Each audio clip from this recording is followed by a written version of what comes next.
When a warehouse worker saw a little girl staring hungrily at his daughter's fries in a roadside diner, he had no idea she was standing next to one of Chicago's most powerful CEOs, now secretly homeless and desperate.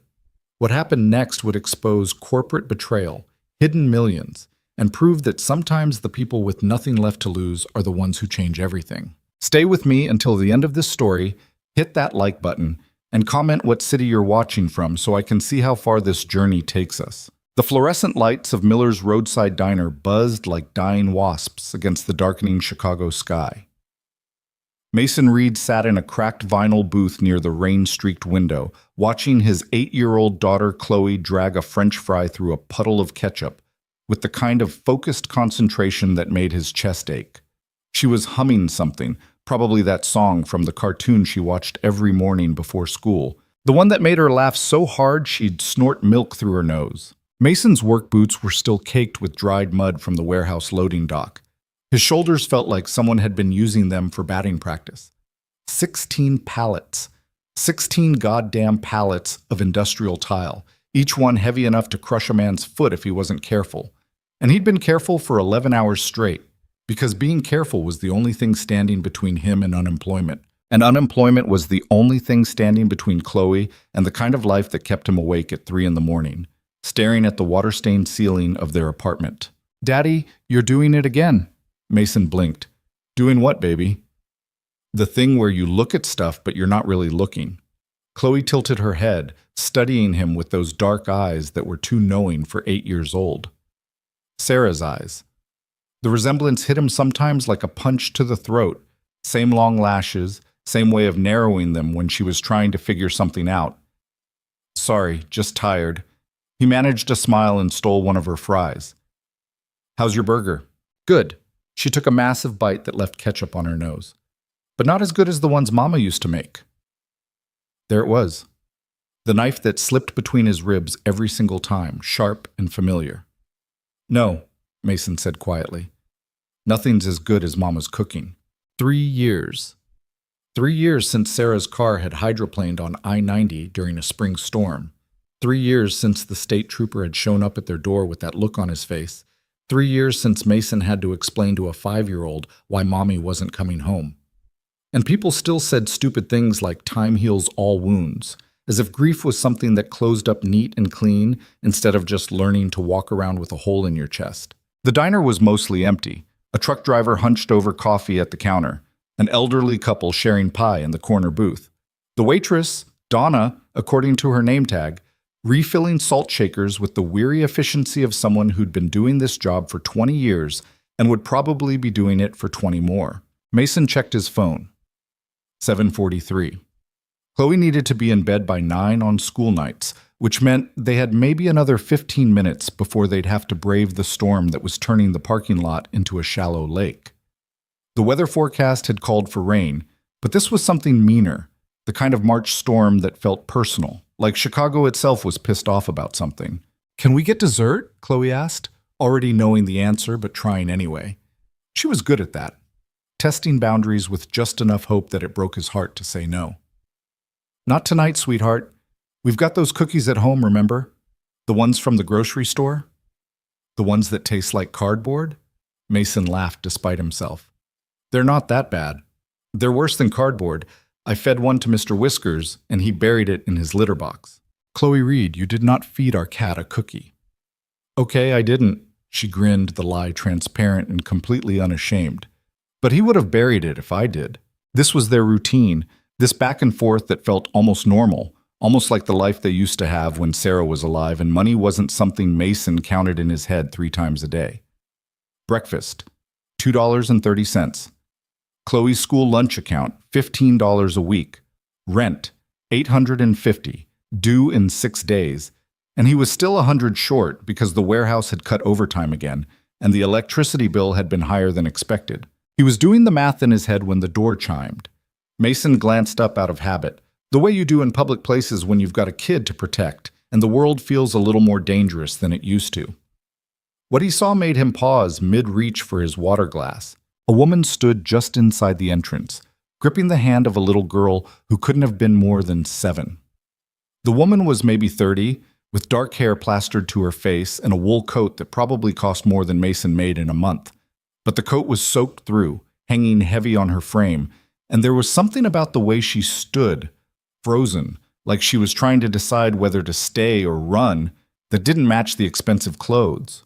The little girl beside her wore a pink jacket with a broken zipper and sneakers that squelched water onto the black and white checkered floor. Her face was pale, eyes huge and dark, and she was staring. Not at Mason. At Chloe's plate. At the fries. Mason felt something twist in his gut. He'd seen that look before. In the mirror, back when Sarah had first died and his grief had been so consuming that he'd forgotten to eat for days at a time. But this was different. This was a child, and the hunger in her eyes wasn't about forgetting to eat. It was about not having anything to eat. Daddy? Chloe had noticed too. She'd stopped mid-chew, following his gaze to the door. The woman noticed them staring and immediately looked away, her jaw tightening. She bent down to whisper something to the girl, then started steering her toward the restroom at the back of the diner. They passed close enough that Mason caught the scent of expensive perfume mixed with rain and something else. Fear, maybe, or exhaustion. The woman's hands were shaking. Chloe watched them disappear around the corner. Then she looked at her father with an expression that was far too serious for someone who still believed in the tooth fairy. That girl looks hungry. I know, baby. Like really hungry. Like she hasn't eaten all day. Mason nodded slowly, his mind already working through logistics he couldn't afford. He had $23 in his wallet. The meal they'd just eaten had cost $14.60. That left $8.40 for gas tomorrow, for the milk Chloe would need for breakfast, for the 1,000 other small expenses that added up to survival. But that little girl's face, those eyes. How much are chicken tenders? He asked when Donna swung by to refill his coffee. The waitress raised an eyebrow. The kid's meal? $6.95. You want another one? Yeah, and another order of fries. Can you box it up? Sure thing, hun. Donna scribbled on her pad, but her eyes were shrewd. She'd been working diners long enough to recognize charity when she saw it. That for the lady and her little girl who just came in? If they want it. Donna's expression softened. You're a good man, Mason Reed. She'd learned his name 3 months ago when he'd started coming in after late shifts, and now she always greeted him like an old friend. Most people see someone down on their luck, and they look the other way. Yeah, well, Mason shrugged, uncomfortable with the praise. Can't let a kid go hungry. While Donna headed to the kitchen, Chloe studied her father with an intensity that made him shift in his seat. What? He asked. Nothing, just thinking you're pretty okay for a dad. Pretty okay? That's the best I get? Top 5, maybe top 3 if you let me stay up an extra hour tonight. Nice try. The rain hammered against the windows, turning the world outside into a blur of darkness and streaking water. Thunder rumbled somewhere in the distance, close enough to rattle the glass in its frame. Mason checked his phone again, 7:51, and wondered if they should just make a run for the car now before the storm got worse. But something kept him in his seat. Call it instinct, call it stupidity, but he couldn't shake the feeling that the woman and her daughter needed more than a to-go box of chicken tenders. They needed someone to see them. 5 minutes passed, then 10. Donna brought the boxed meal and set it on the table with a quiet smile, refusing to let Mason pay yet. Settle up when you're ready to leave, hun. And Chloe started building a fort out of sugar packets while humming that cartoon song again. Finally, the woman and her daughter emerged from the restroom. The woman had tried to dry her hair, but it was still damp and disheveled, falling around her face in a way that looked more exhausted than stylish. She'd wiped the rain from her daughter's cheeks, but the little girl's jacket was still dripping, and she was shivering. They headed for the exit. Mason didn't let himself think about it. He just stood up, grabbed the to-go box, and crossed the diner in 4 long strides. Excuse me. The woman turned, her eyes widening slightly. Up close, Mason could see she was beautiful in that sharp, expensive way. High cheekbones, clear skin, the kind of face you saw in magazines or on the news. But there were dark circles under her eyes, and her lips were chapped. And when she looked at him, there was something defensive in her expression, like she was bracing for an attack. I'm sorry to bother you, Mason said, suddenly aware of how he must look. Mud on his boots, grease under his fingernails, the cheap cotton of his work shirt wrinkled and damp with sweat. But my daughter and I noticed your little girl, and we thought, well, We ordered too much food and it'd just go to waste. So if you wanted, we're fine. The woman's voice was clipped professional, the kind of voice used to giving orders and having them followed. Thank you, but we don't need. Her daughter's stomach growled. The sound was so loud in the quiet diner that it might as well have been a gunshot. The little girl's face flushed red. The woman's jaw clenched, and for a second Mason saw something crack in her expression. Humiliation, maybe? Or the kind of bone-deep shame that came from pride colliding with reality. Please, Mason said quietly. He held out the box. It's just chicken tenders and fries. No strings attached. My daughter insisted. The woman stared him the box like it was a live grenade. Her hands twitched at her sides. She opened her mouth, closed it, opened it again. I don't. Her voice caught. She cleared her throat. We can't accept charity from strangers. It's not charity. It's just dinner. We don't know you. My name's Mason Reed. I work at Patterson Shipping. I've got a daughter named Chloe who's 8 years old. I drive a 2003 Honda that barely runs, and I live in a one-bedroom apartment on the south side. Now you know me. The woman blinked. For the first time, something in her expression shifted. Surprise, maybe, that someone would be this direct, this honest with a complete stranger. Behind Mason, Chloe appeared at his elbow like a small, determined ghost. Hi, she said to the little girl. I'm Chloe. Do you like fries? Because these are really good. They're crispy. The little girl looked at her mother, then at Chloe, then at the to-go box. Her eyes were huge. Ava, the woman said softly, we should. I'm hungry, Mama. The words came out small and broken. I'm really, really hungry. The woman's face did something complicated.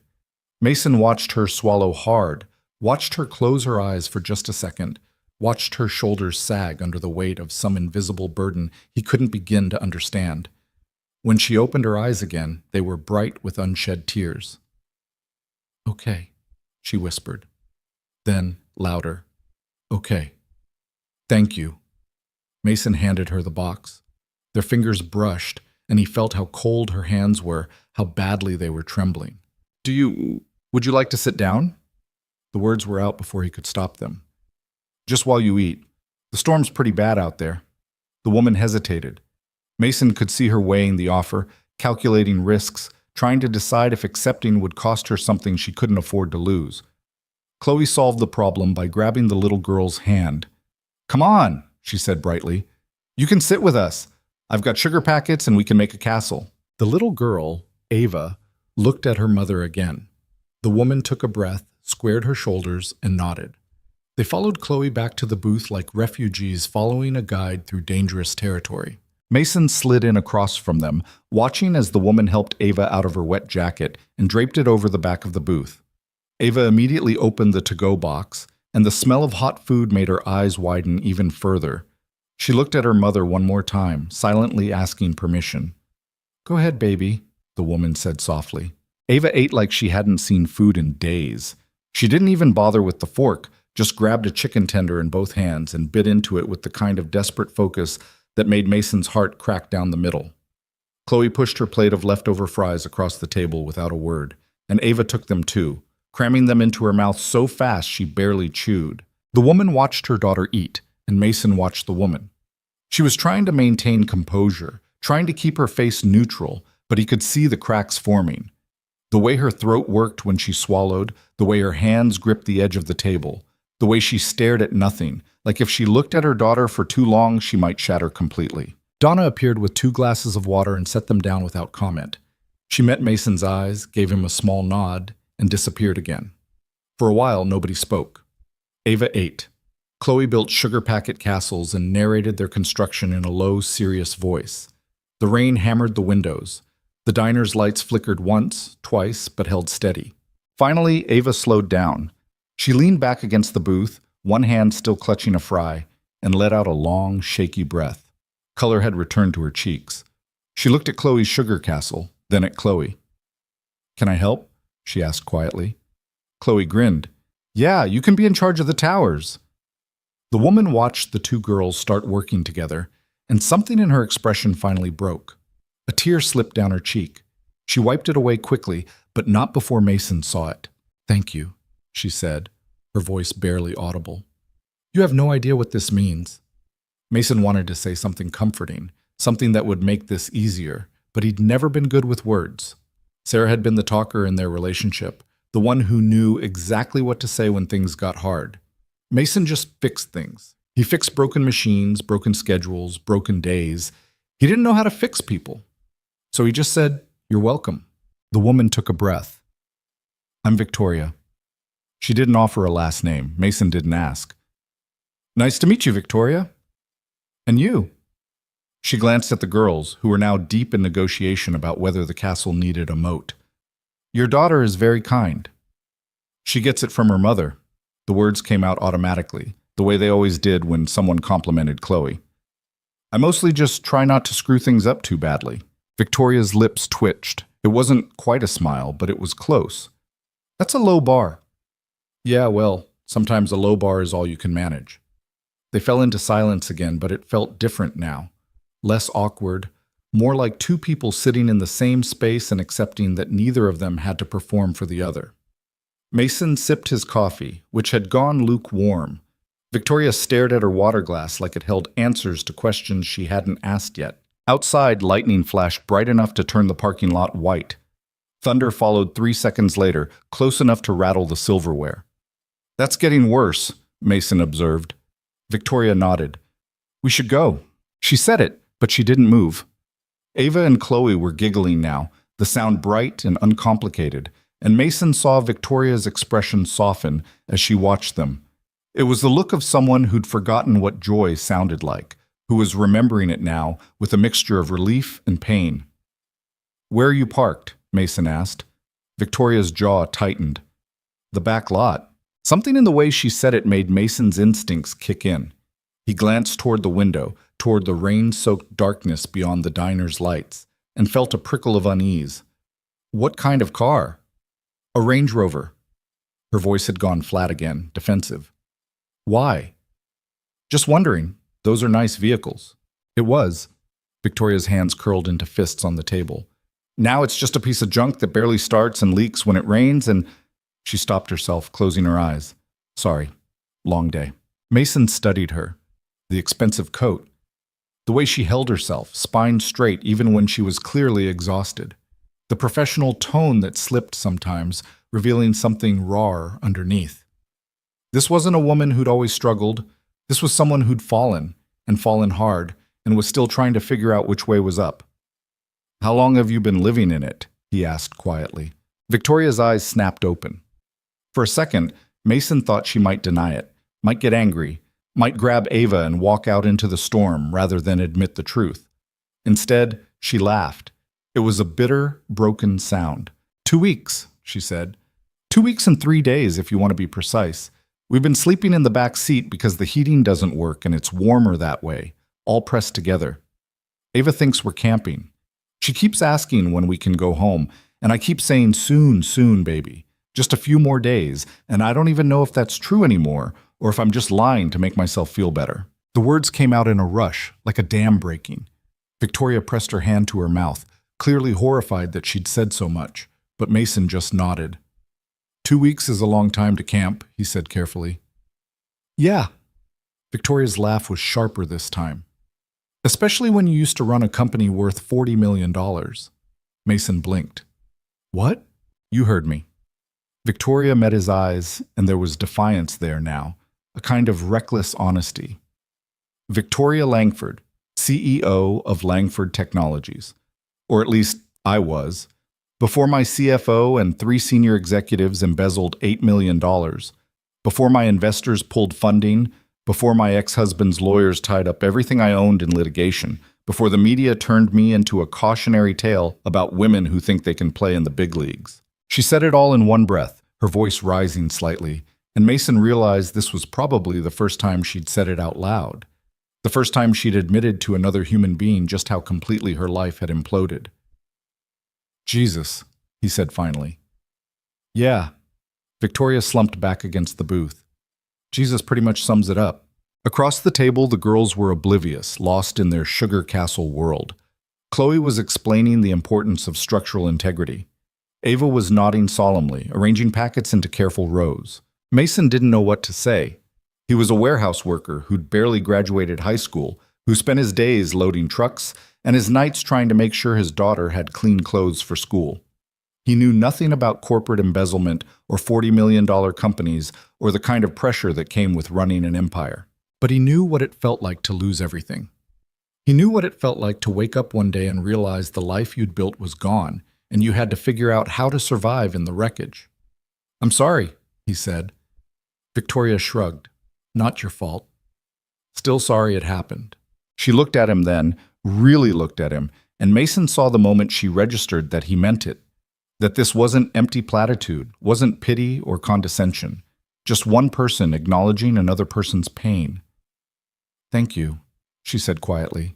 They sat in silence while the storm raged outside and the girls built their castle and Donna refilled coffee cups and pretended not to eavesdrop. Mason's mind was racing, trying to figure out what to do. He couldn't just let this woman and her daughter go back out to that parking lot, back to a broken Range Rover that leaked in the rain. But what was he supposed to do? He barely had enough for himself and Chloe. The practical voice in his head, the one that sounded like his father, always warning him about getting involved in other people's problems, told him to finish his coffee, pay his bill, and walk away. "You can't save everyone, Mason. You've got your own kid to worry about." But then he looked at Ava, at the way she was smiling for the first time since they'd arrived, at the ketchup on her chin and the light in her eyes, and he thought about Chloe sleeping safe in her bed tonight while another little girl shivered in a broken car. No, he couldn't do that. Sarah wouldn't have done that. "Look," Mason said before he could talk himself out of it, "I know we just met. I know you don't know me from Adam, but that storm's not letting up anytime soon, and if your car's as bad as you say it is, you're not going to make it far tonight." Victoria's eyes narrowed slightly. "What are you suggesting?" "I've got a couch." The words felt insane coming out of his mouth. "It's not much. The apartment's small and the building's kind of a dump and the heater rattles like it's dying, but it's dry and it's warm and Ava could sleep somewhere that's not a back seat." Victoria stared at him like he'd just spoken a foreign language. "You're offering us your couch. Just for tonight, until the storm passes and you can figure out your next move. You don't even know us." "I know you're a mother trying to take care of her daughter. That's enough." Victoria's hand started shaking again. She gripped the edge of the table harder, her knuckles going white. "Why?" The word came out raw. "Why would you do that? What do you want?" Mason understood the question. In her world, nobody did anything without wanting something in return. Favors were currency. Kindness was a transaction. "I don't want anything," he said simply. "I just can't." He stopped, searching for words. 3 years ago, my wife died. Car accident. And for a while after that, I was drowning, couldn't think straight, couldn't take care of Chloe properly, could barely get out of bed some days. People helped us. Neighbors brought casseroles. Chloe's teacher gave her extra attention. The guy at the convenience store let me run a tab when money was tight. They didn't want anything. They just helped because that's what you do when someone's drowning. He met Victoria's eyes. "You're drowning," he said quietly. "So I'm helping." Victoria's composure finally cracked completely. Tears spilled down her cheeks, and she covered her face with both hands, her shoulders shaking with silent sobs. Mason wanted to look away, to give her privacy, but he also knew that sometimes the kindest thing you could do was witness someone's pain without flinching. After a minute, Victoria lowered her hands. Her face was blotchy and her mascara had run, but there was something different in her expression now. Something like hope. "Okay," she whispered. "Yeah? Yeah." She wiped her eyes. "Just for tonight, and then we'll be gone in the morning, I promise." Mason nodded. He pulled out his wallet and counted out the money for their meals plus a tip for Donna. $15.70. That left him with $7.30 for the rest of the week. He'd figure it out. He always did. "Girls," he called, "time to go." Chloe and Ava looked up from their castle, which had grown elaborate and slightly unstable. "Already?" Chloe protested. "Yeah, baby. Ava and her mom are going to come stay with us tonight." Chloe's face lit up like Christmas morning. "Really? Really? Can we have a sleepover? Can Ava sleep in my room? Can we stay up late?" "We'll see." Mason stood, his back protesting after the long shift. "Come on, we're going to make a run for it." They gathered their things. Victoria helped Ava into her wet jacket, her hands gentle and practiced. Chloe bounced on her toes, already chattering about all the things she and Ava could do: board games, drawing, making popcorn if they had any left. At the door, Mason paused. Through the rain-streaked glass, he could see the parking lot had turned into a shallow lake. The storm showed no signs of stopping. Lightning flickered somewhere to the west. "On three," he said. "We run for my car. It's the gray Honda, third row back. Everyone ready?" The girls nodded. Victoria pulled her coat tighter. 1, 2, 3. They burst into the rain. It hit Mason like a cold slap, soaking through his shirt in seconds. He grabbed Chloe's hand and ran, his boots splashing through puddles.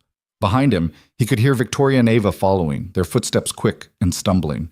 The Honda was right where he'd left it, looking sad and battered in the flickering parking lot lights. Mason fumbled with his keys, finally got the doors unlocked. Chloe scrambled into the back seat. Ava followed, and Victoria practically dove in after her daughter, pulling the door shut against the rain. Mason slid into the driver's seat, water streaming down his face. His hands were shaking, from cold or adrenaline, he wasn't sure. He jammed the key into the ignition and turned it. The engine coughed, sputtered, died. "No," Mason muttered. "Come on. Not now." He tried again. The engine turned over grudgingly, making a sound like a dying animal, but didn't catch. Behind him, he heard Ava's small voice. "Is the car broken?" "It's fine," Mason lied. "Just temperamental." He tried a third time, whispering a prayer to whatever deity looked after, broke single fathers with unreliable cars. The engine caught, held, settled into its usual rough idle. "Thank God," Victoria breathed. Mason threw the car into reverse and pulled out of the parking spot. The wipers could barely keep up with the rain, turning the world beyond the windshield into a smeared watercolor painting. He drove carefully, his hands tight on the wheel, trying to remember if he'd left the apartment in any kind of presentable state. Probably not.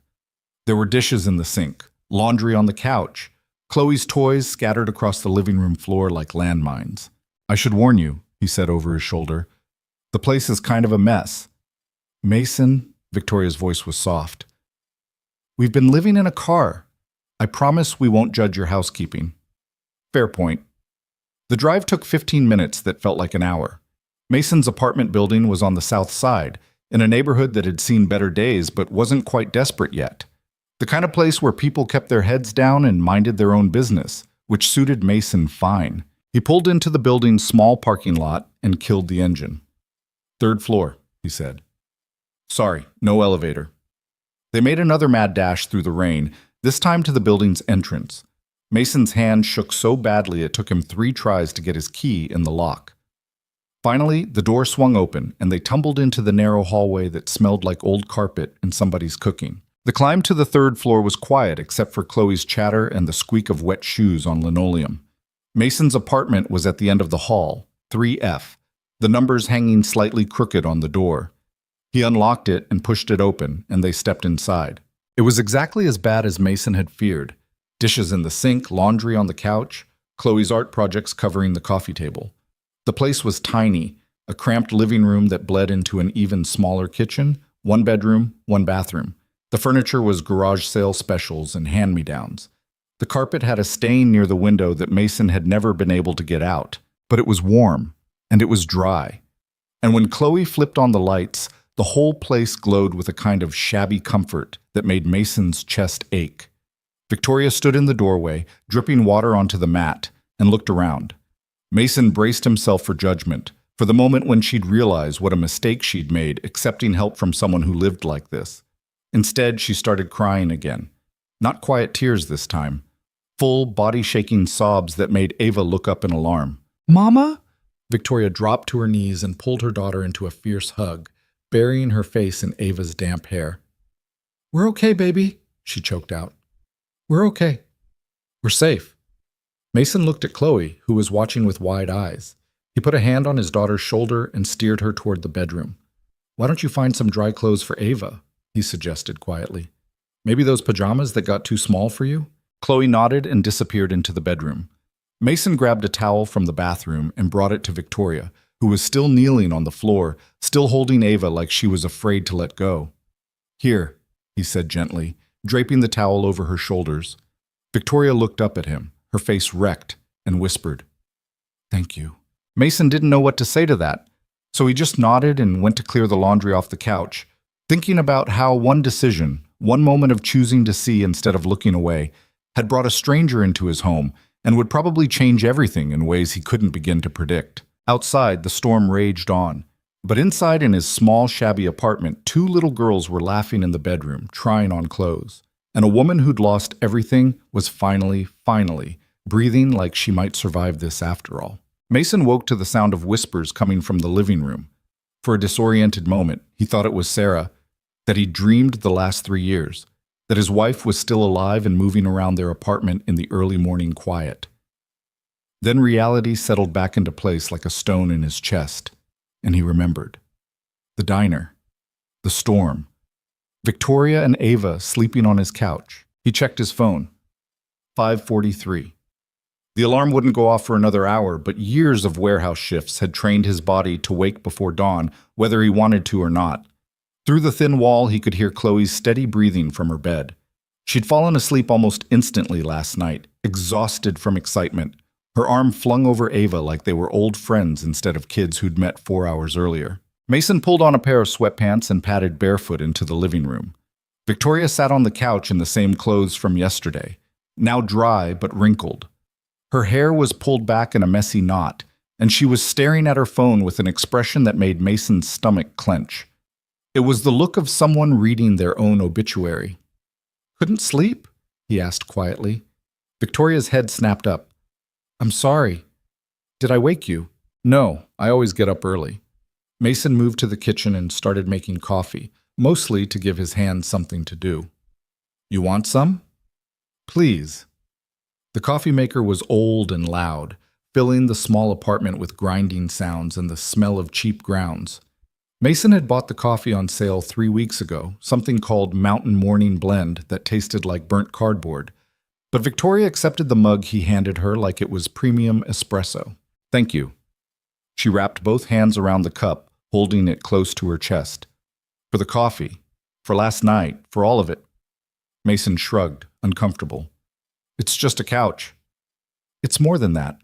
Victoria's voice was quiet but firm. "You have no idea what it meant to sleep somewhere that wasn't—" She stopped, her throat working. "Ava hasn't slept that well in weeks." Mason settled into the armchair across from her, cradling his own mug. The apartment was still dark except for the kitchen light spilling into the living room, creating shadows in the corners. Outside, the rain had finally stopped, but the sky was still that pre-dawn gray that made everything look washed out and sad. "So what now?" he asked. Victoria laughed, but there was no humor in it. "That's the million-dollar question, isn't it? Literally. You said your executives stole money. $8 million over 18 months. My CFO, Marcus Chen, was running a shell company, funneling payments for fake contracts, inflating vendor costs, skimming off government grants. He had help. 3 other executives who all thought they were clever enough to get away with it." Victoria's hands tightened on the mug. "They almost did. But you caught them. Eventually, after the damage was done. After investors started asking questions about our quarterly reports. After the board launched an internal audit."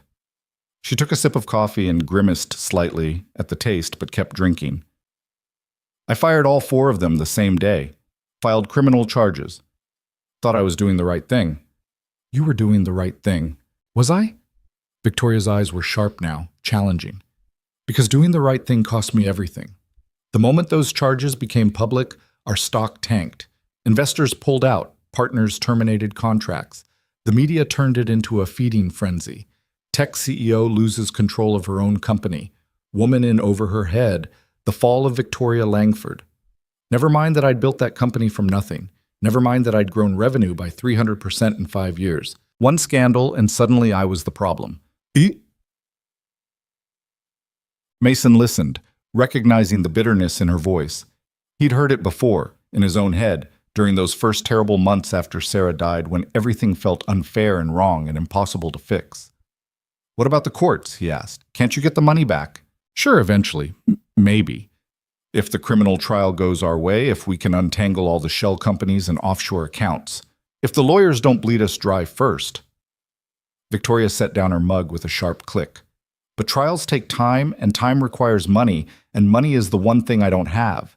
My ex-husband filed for full custody the minute the scandal broke, claiming I was too unstable to raise Ava. His lawyers tied up my personal assets in the divorce proceedings. The company's accounts are frozen pending the criminal investigation. I had some savings, but those ran out 2 weeks ago. See, so you've been living in your car. Living is a generous word. Surviving? Barely.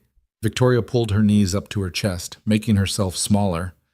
I kept telling myself it was temporary, that I'd win the court case, get the company back, find investors willing to take a chance on rebuilding.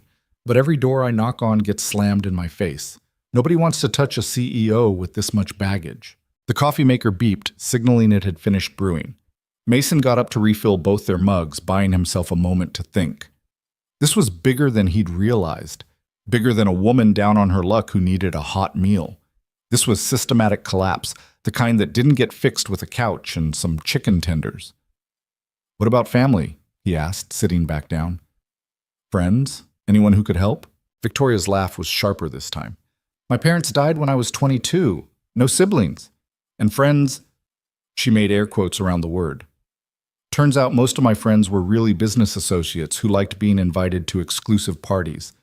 The minute I became a liability instead of an asset, they disappeared." "That's shitty. That's business." Victoria took another sip of coffee. "You learn pretty quickly who your real friends are when you stop being useful." They sat in silence for a moment. Through the window, Mason could see the sky starting to lighten, turning from charcoal to steel. Somewhere in the building, a door slammed. A car started in the parking lot. "So what's your plan?" Mason asked. "You can't live in your car forever." "I know." Victoria's voice had gone flat again, emotionless. "I've been applying for jobs, marketing manager, operations director, anything that might use my skills. But I can't even get interviews. Everyone sees my resume and knows who I am. The CEO who lost control, the woman who couldn't manage her own company. Nobody wants that kind of PR problem." Mason thought about that. He thought about what it must be like to go from running a $40 million company to begging for entry-level positions, to have skills and experience that nobody wanted because your name had become toxic. "What if you didn't use your name, Pope?" he suggested. Victoria blinked. "What?" "On your resume. What if you just, I don't know, used initials or something, changed enough details that people wouldn't immediately connect you to the scandal?" "That's lying. It's survival." Mason leaned forward, warming to the idea. "You're not lying about your skills or experience. You're just making it possible for people to see past the headlines and actually look at what you can do." Victoria stared at him like he was speaking a foreign language. "I've spent my entire career building my reputation. My name meant something. It opened doors. And now it closes them, so change the game." Mason shrugged. "I'm not saying it's fair, I'm just saying it might work." Victoria set down her mug and pressed her palms to her eyes. When she lowered them, she looked exhausted. "I don't even know anymore. I've been making decisions for so long, for the company, for employees, for investors, and every single one led me here. Maybe my judgment is shot. Maybe I'm not as smart as I thought I was." "You're smart enough to keep your daughter safe. That counts for something." "Does it?" Victoria's voice cracked. "I'm homeless, Mason. I'm 30 years old with an MBA from Stanford and 15 years of business experience, and I can't even provide my daughter with a bed to sleep in. What kind of mother does that make me?" "The kind who's doing her best in an impossible situation." "My best isn't good enough." Mason wanted to argue with her, to tell her she was being too hard on herself, but he also knew from experience that platitudes didn't help when you were drowning. So instead he just said, "Your daughter seems happy. She smiled last night. That's something." Victoria's expression softened slightly. "She did, didn't she? I haven't seen her smile like that in weeks." She paused. "Your daughter's wonderful, by the way. Chloe, she's got this energy that it's infectious. Ava hasn't had a real friend in months.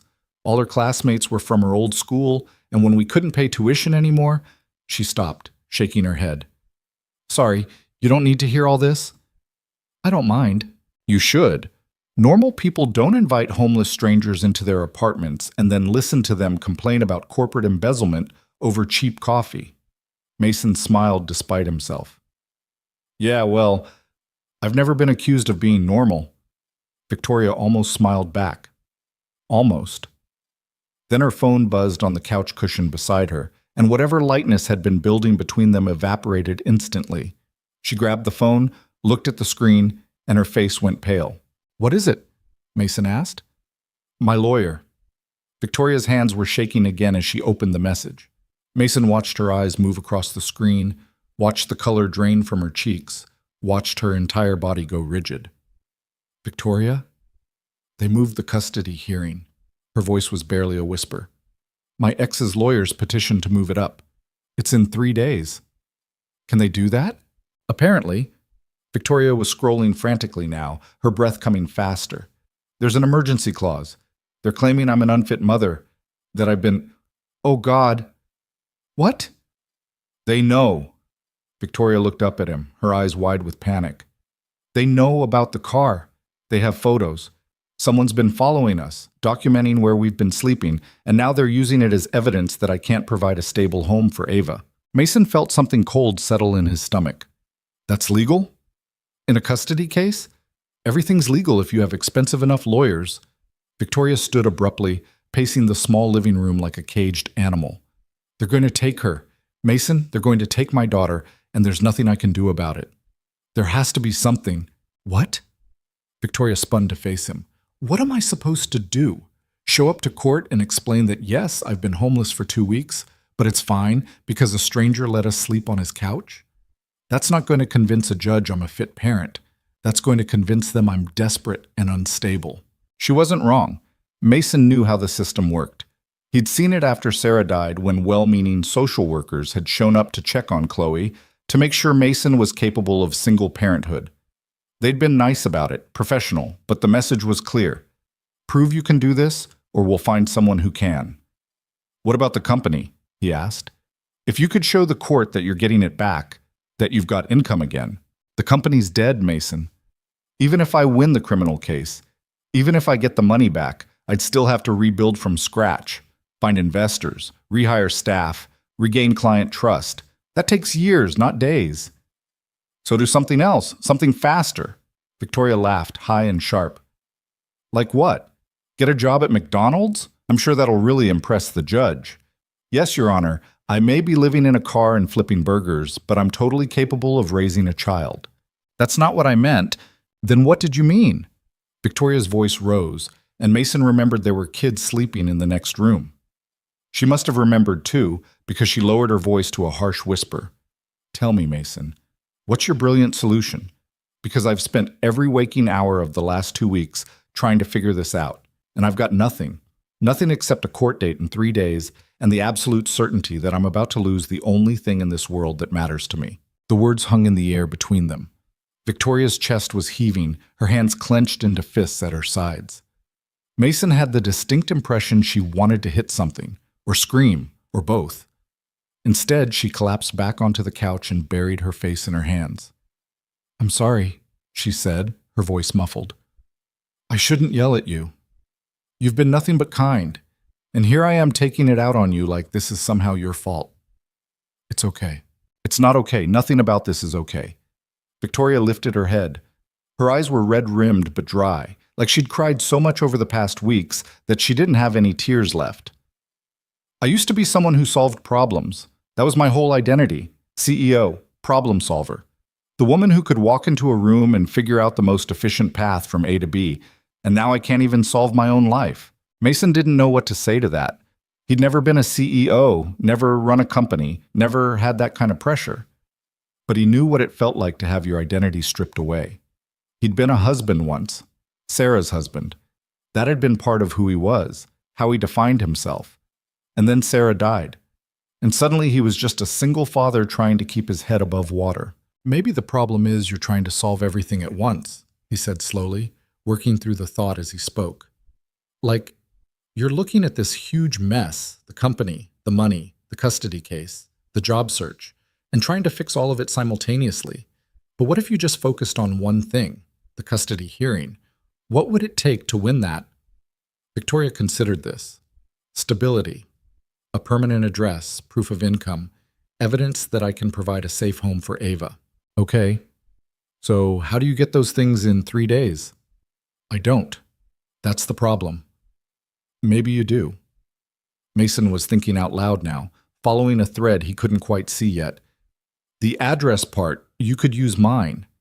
Victoria's head snapped up. What? For the court. You could say you're staying here. It's not a lie if you actually are staying here. Mason, I can't ask you to. You're not asking, I'm offering. He held up a hand before she could protest. Just until the custody hearing. After that, we figure out next steps, but right now you need an address that isn't a car. I've got one. Use it. Victoria stared at him. You don't even know me. I know enough. You really don't. I could be a terrible person. I could be lying about everything. Are you? No, but then what's the problem? Victoria opened her mouth, closed it, opened it again. The problem is I don't understand why you're doing this. People don't just help strangers for no reason. Sure they do. You've just been around the wrong people. Clearly. Victoria's voice was softer now, less defensive. But Mason, even if I use your address, I still need proof of income. The court's going to ask how I'm supporting myself. An unemployed CEO living on a friend's couch isn't going to cut it. Mason thought about this. He thought about the conversation they'd just had, about Victoria's skills and experience, about all that knowledge going to waste because nobody would look past the scandal. Then he thought about something else, something that had been nagging at him for months. Can you do bookkeeping? He asked. Victoria blinked at the non sequitur. What? Bookkeeping, like accounting, managing finances, that kind of thing. I have an MBA in finance. I built financial models for a $40 million company. So yes, I can do bookkeeping. What about operations management, supply chain stuff? That was literally my job for 15 years. Why are you asking? Mason leaned back in his chair, the idea taking shape. Patterson Shipping, the warehouse where I work, it's a mess. Has been for years. The owner, Dave Patterson, is a good guy, but he's terrible with numbers. Always behind on invoices, losing track of inventory, scheduling trucks wrong. He knows it's a problem, complains about it all the time, but he can't afford to hire someone full-time to fix it. Victoria's eyes narrowed. You're suggesting I work at a warehouse. I'm suggesting you help fix their operations. Dave's been talking about bringing someone in part-time, someone who could organize the chaos. He just hasn't found anyone yet. Mason, I ran a tech company. I managed teams of engineers and developers. I don't know anything about warehouses. But you know about logistics, right? About making systems more efficient? That's what Dave needs. Someone who can look at his disaster of a filing system and actually make sense of it. Victoria was quiet for a long moment, processing this. Mason could see her mind working, see her running through possibilities and problems. Even if he hired me, she said finally, it wouldn't pay much. Part-time warehouse consulting isn't exactly a high-salary position. But it's proof of income. It's something you could tell the court. It's also completely outside my field. The judge is going to wonder why a tech CEO is suddenly working at a shipping warehouse. So you don't tell them you're a tech CEO. You tell them you're a business consultant helping small companies improve their operations. Which would be true. Victoria rubbed her temples. This is insane. Yeah, probably. I don't even know if your boss would hire me. Only one way to find out. Mason checked the time. 6:15. Dave gets in around 7. I could call him, feel him out. If he's interested, you could meet with him today. Today? You've got 3 days until the custody hearing. We don't exactly have time to waste. Victoria looked at him like he was crazy. Maybe he was. Maybe this whole thing was a terrible idea that would blow up in both their faces. But Mason had learned a long time ago that sometimes the only way through a problem was straight ahead. Consequences be damned. Okay, Victoria said quietly. Okay. Call him. Mason pulled out his phone and scrolled to Dave's number. It rang 4 times before a gruff voice answered. This better be important, Reed. I haven't even had my coffee yet. Morning, Dave. Sorry to call so early. You sick? You sound weird. I'm fine. Just wanted to talk to you about something. You remember how you've been complaining about the office being disorganized? Complaining? I've been begging for help. Why, you finally going to learn how to file properly? Not me, but I know someone who might be able to help. She's got experience with operations management, logistics, that kind of thing. Looking for part-time work. There was a pause. Mason could hear Dave slurping coffee on the other end of the line. She expensive? Dave asked finally. I think she'd be willing to negotiate. She needs work pretty quickly. What's the catch? No catch. She's good at what she does. She needs a job. You need help. Seemed like a fit. Another pause. This someone you're vouching for? Mason glanced at Victoria, who was watching him with an expression caught between hope and terror. Yeah, he said. I'm vouching for her. All right, tell her to come by the office around 8. I'll give her 15 minutes.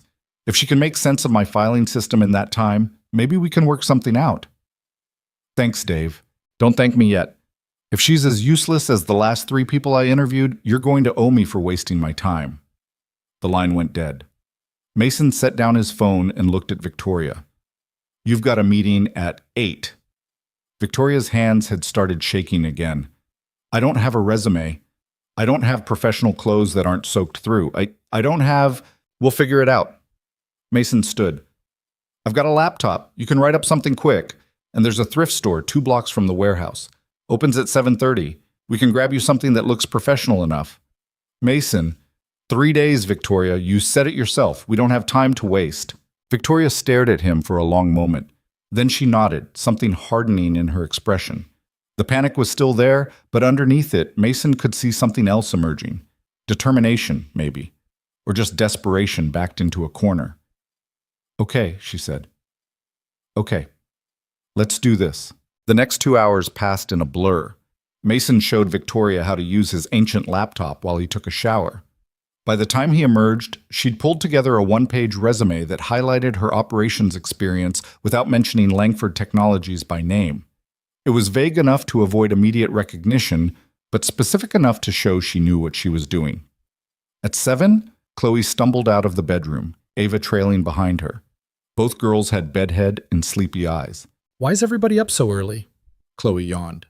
Victoria's got a job interview, Mason explained. I need to run her over to the thrift store real quick. You girls okay here for 20 minutes? Chloe perked up immediately. Can we make pancakes? No cooking without a grown-up. Can we eat cereal? Sure. Just don't make a mess. They left the girls arguing cheerfully about whether Frosted Flakes or Cheerios were better and headed down to Mason's car. The morning was cold and gray, the kind of post-storm clarity that made everything look sharp-edged and surreal. The thrift store was exactly what Mason expected. Racks of donated clothes smelling faintly of mothballs, fluorescent lights that buzzed overhead, a bored teenager behind the register. Victoria moved through the aisles quickly, efficiently, pulling items with the same focus she'd probably used to run board meetings. She emerged from the dressing room 15 minutes later wearing gray slacks and a black blazer that fit well enough. Not perfect, but professional. The kind of outfit that said, I'm serious about this job without screaming, I used to run a company worth millions. How do I look? She asked. Mason considered her. The clothes were fine, but it was her expression that had changed. The defeated exhaustion from earlier was gone, replaced by something sharper. She looked like someone preparing for battle. You look like someone Dave would hire, he said. They made it back to the apartment with 10 minutes to spare. Victoria used the bathroom to fix her hair and put on minimal makeup from a compact she'd pulled from her purse. When she emerged, she looked almost like the CEO she used to be, poised, professional, ready to solve problems. Almost. If you looked close enough, you could still see the cracks, the dark circles under her eyes, the way her hands trembled slightly when she picked up the resume, the fear lurking behind the professional mask. You've got this, Mason said. Victoria took a breath. Right. I've got this. She didn't sound convinced. The drive to Patterson Shipping took 12 minutes. The warehouse was a squat concrete building near the industrial district, surrounded by chain-link fence and semi-trucks in various states of loading. Mason pulled into the small parking lot and killed the engine. Dave's office is through the main entrance, up the stairs, second door on the left, he said. He's gruff, but fair. And if he gives you a hard time about anything, just remember you've negotiated with investors who are actually trying to destroy you. This is nothing. Victoria's laugh was shaky. Right, nothing. She got out of the car, shoulders squared, and walked toward the building like she was heading into enemy territory. Mason watched her go, wondering if he'd just helped her or made everything worse. His phone buzzed, a text from Chloe. Ava wants to know if her mom is coming back. Mason typed quickly. Yes, just at a meeting. Be back soon. He hoped that was true. Inside the warehouse, Dave Patterson sat behind a desk buried under paperwork and empty coffee cups. He was 50-something with a beer gut and permanent grease stains on his shirt, and he ran his shipping business the way Mason's dad had run his auto shop, by feel and instinct rather than organization or planning. It had worked well enough for 20 years, but now things were getting complicated. More clients, more shipments, more regulations, and Dave was drowning in details he'd never bothered to track before. When Victoria knocked on his door, Dave looked up with the expression of a man who'd already decided this was going to be a waste of time. "You the operations person Reed called about?" "Yes, sir." Victoria extended her hand. "Thank you for seeing me on short notice." Dave shook her hand briefly, then waved at the disaster of his office. "This is what I'm dealing with. Invoices from 3 months ago that never got filed. Shipping manifests that don't match inventory records. A scheduling system that exists entirely in my head, which means when I'm not here, nobody knows what the hell they're supposed to be doing." Victoria surveyed the chaos with the calm assessment of someone who'd seen worse. "How many trucks do you run?" 8. Usually. Sometimes 10 if we're busy." "How many employees?" 23, counting drivers and warehouse staff." "Annual revenue?" Dave narrowed his eyes. "Why do you need to know that?" "Because I need to understand the scope of the problem before I can propose a solution." Dave studied her for a moment, then shrugged. "About 3 million, give or take." Victoria nodded, her mind clearly working through numbers. "And you said this is part-time work?" 20 hours a week, max. I can't afford full-time." "What's your budget for the position?" 18 an hour. That's already stretching it." Mason, leaning against the doorframe where Dave couldn't see him, but Victoria could, winced. 18 an hour for someone with Victoria's experience was insulting. He waited for her to walk out. Instead, Victoria said, 22, and I'll have your filing system organized within 2 weeks. Dave's eyebrows rose. "Pretty confident. I know what I'm doing." "Yeah, where'd you work before?" "Various consulting positions, operations management, logistics coordination, financial systems." Victoria's voice was steady, professional. The lies, or carefully edited truths, came easily. "I can provide references if needed." "References don't mean much to me." Dave picked up a random stack of papers from his desk. "Tell me what's wrong with this." He handed her what appeared to be an invoice. Victoria scanned it for maybe 10 seconds. "Your vendor code doesn't match your internal tracking system," she said. "You've got them listed as Patterson-Vive-047, but your inventory records probably have them under something completely different, which means when you're trying to reconcile expenses against shipments, you're doing it manually instead of letting the systems talk to each other. That's why you're always behind." Dave's expression shifted. "How'd you know that?" "Because it's the most common mistake in businesses this size. You started with one system, added another as you grew, never bothered to integrate them properly. Now you're stuck maintaining 2 separate databases that should be one. Can you fix it?" "Yes, but it'll take longer than 2 weeks. Maybe a month if your records are as messy as they look." Dave sat back in his chair, reassessing. Mason could see the moment the calculation shifted in his boss's head. This wasn't some desperate job seeker who'd say anything to get hired. This was someone who actually knew what she was talking about. 20 an hour, Dave said. "And if you can really fix this mess in a month, I'll consider bumping you to 25 after that." Victoria hesitated. Mason could see her running the math. 20 hours a week at $20 was $400 a week, $1,600 a month. Not enough to live on, barely enough to matter. But it was something. Proof of income. A legitimate job she could reference in court. "Deal," she said, and shook Dave's hand. Mason let out a breath he didn't realize he'd been holding. Victoria started work the next morning at 6:30, which meant she was at Patterson Shipping before Mason's shift even began.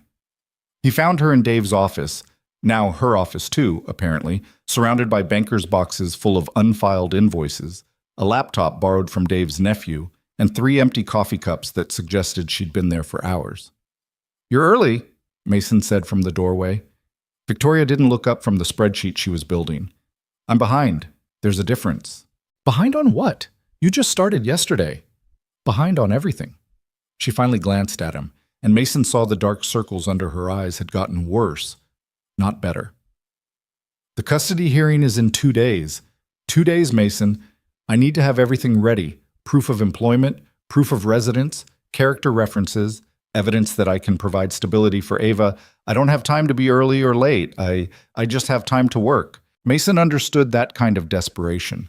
He'd lived it after Sarah died, when grief had felt like a luxury he couldn't afford because there were bills to pay and a daughter to feed and no time to fall apart. You sleep at all last night? He asked. Some.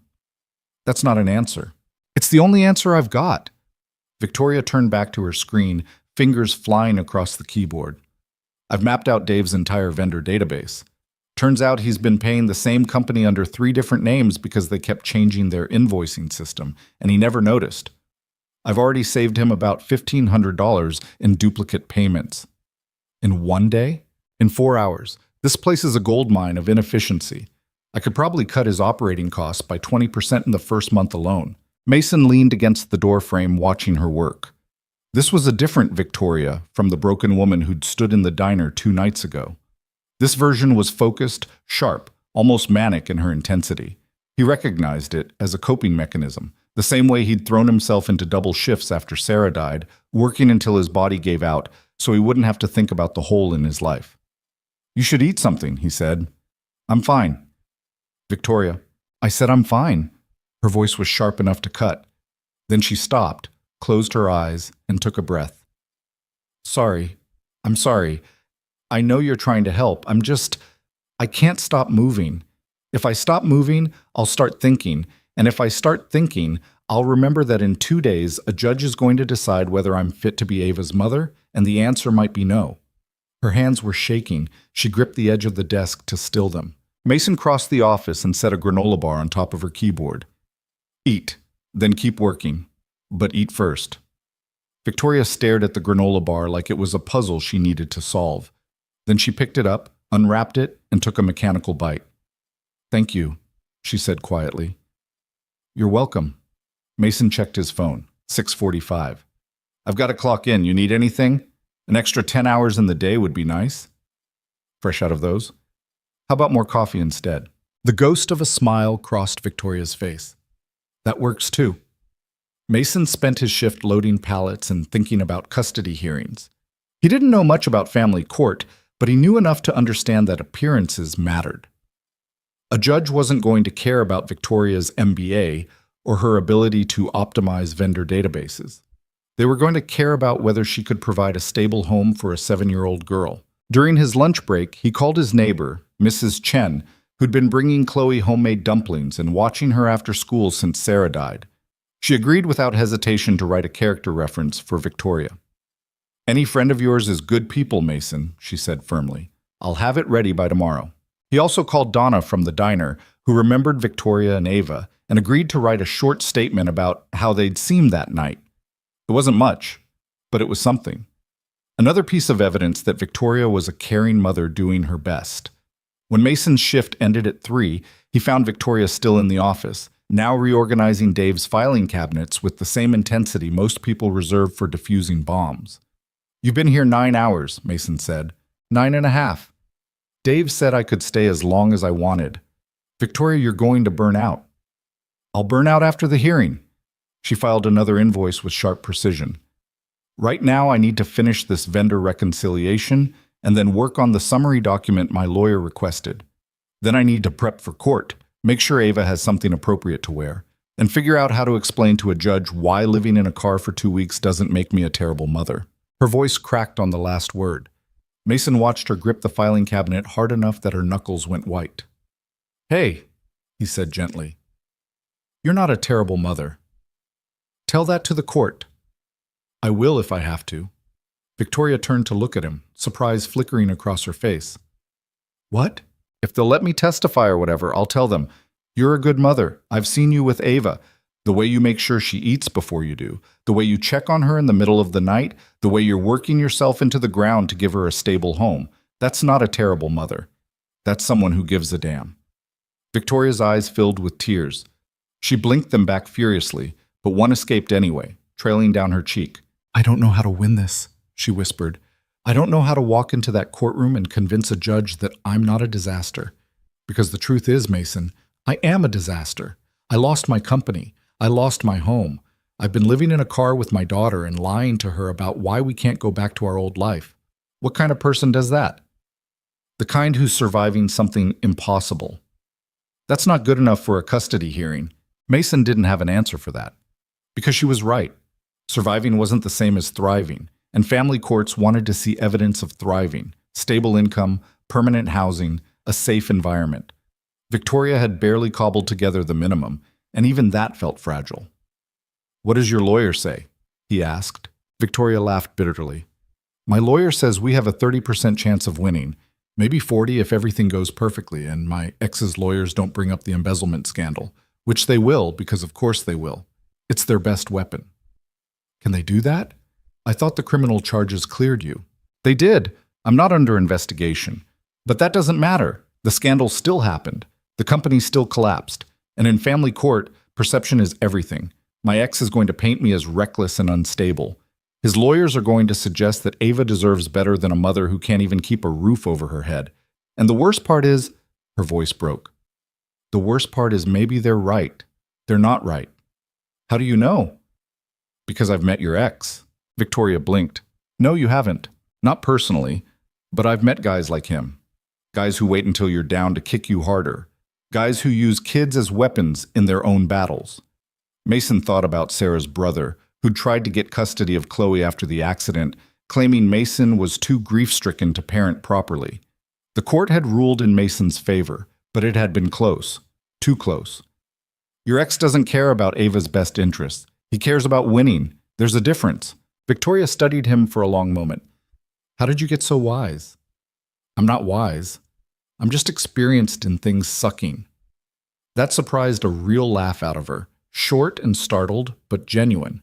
The sound seemed to surprise Victoria herself, like she'd forgotten what laughing felt like. "Come on," Mason said, making a decision. "Pack up your stuff. We're leaving." "I can't. I still have—" "Victoria, it's 3:15. Ava gets out of school in 45 minutes. Chloe, too. We need to pick them up, and then we're all going to go home and have dinner like normal people instead of disasters who work themselves to death." "I'm not hungry." "You're never hungry. Eat anyway." Victoria opened her mouth to argue, then seemed to think better of it.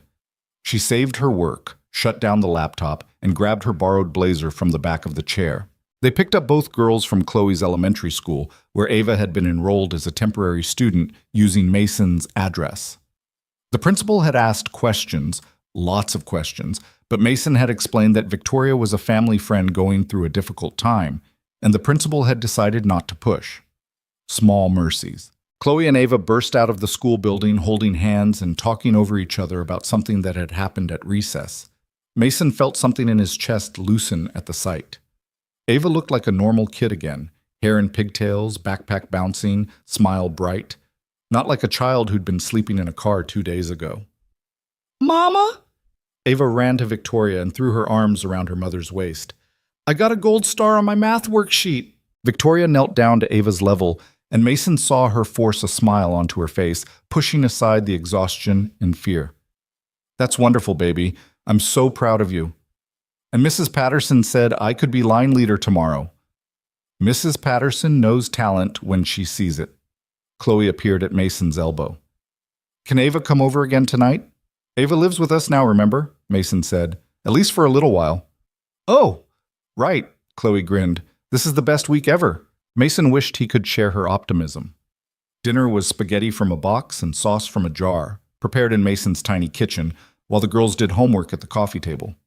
Victoria tried to help, but she moved through the apartment like a ghost, distracted and distant. Twice Mason caught her staring at nothing, her expression blank. "You okay?" he asked while draining pasta. "Fine, just thinking." "About the hearing?" "About everything." Victoria leaned against the counter, arms crossed. "About how a week ago I was sleeping in a car, and now I'm in a stranger's apartment making spaghetti. About how none of this feels real. About how I keep waiting for it all to fall apart." "It's not going to fall apart. You can't promise that." "No, but I can promise spaghetti, which is something." Victoria's lips twitched. "Your optimism is disturbing." "I prefer to think of it as delusional hope." "Sounds better." They ate dinner together, All four of them crowded around the coffee table because Mason's apartment didn't have a dining table.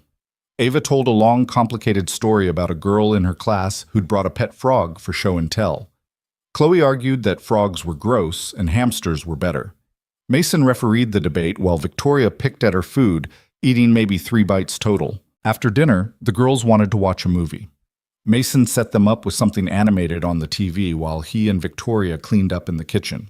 They worked in comfortable silence, Victoria washing dishes while Mason dried, and for a moment it almost felt domestic, like they were a family instead of two strangers thrown together by circumstance.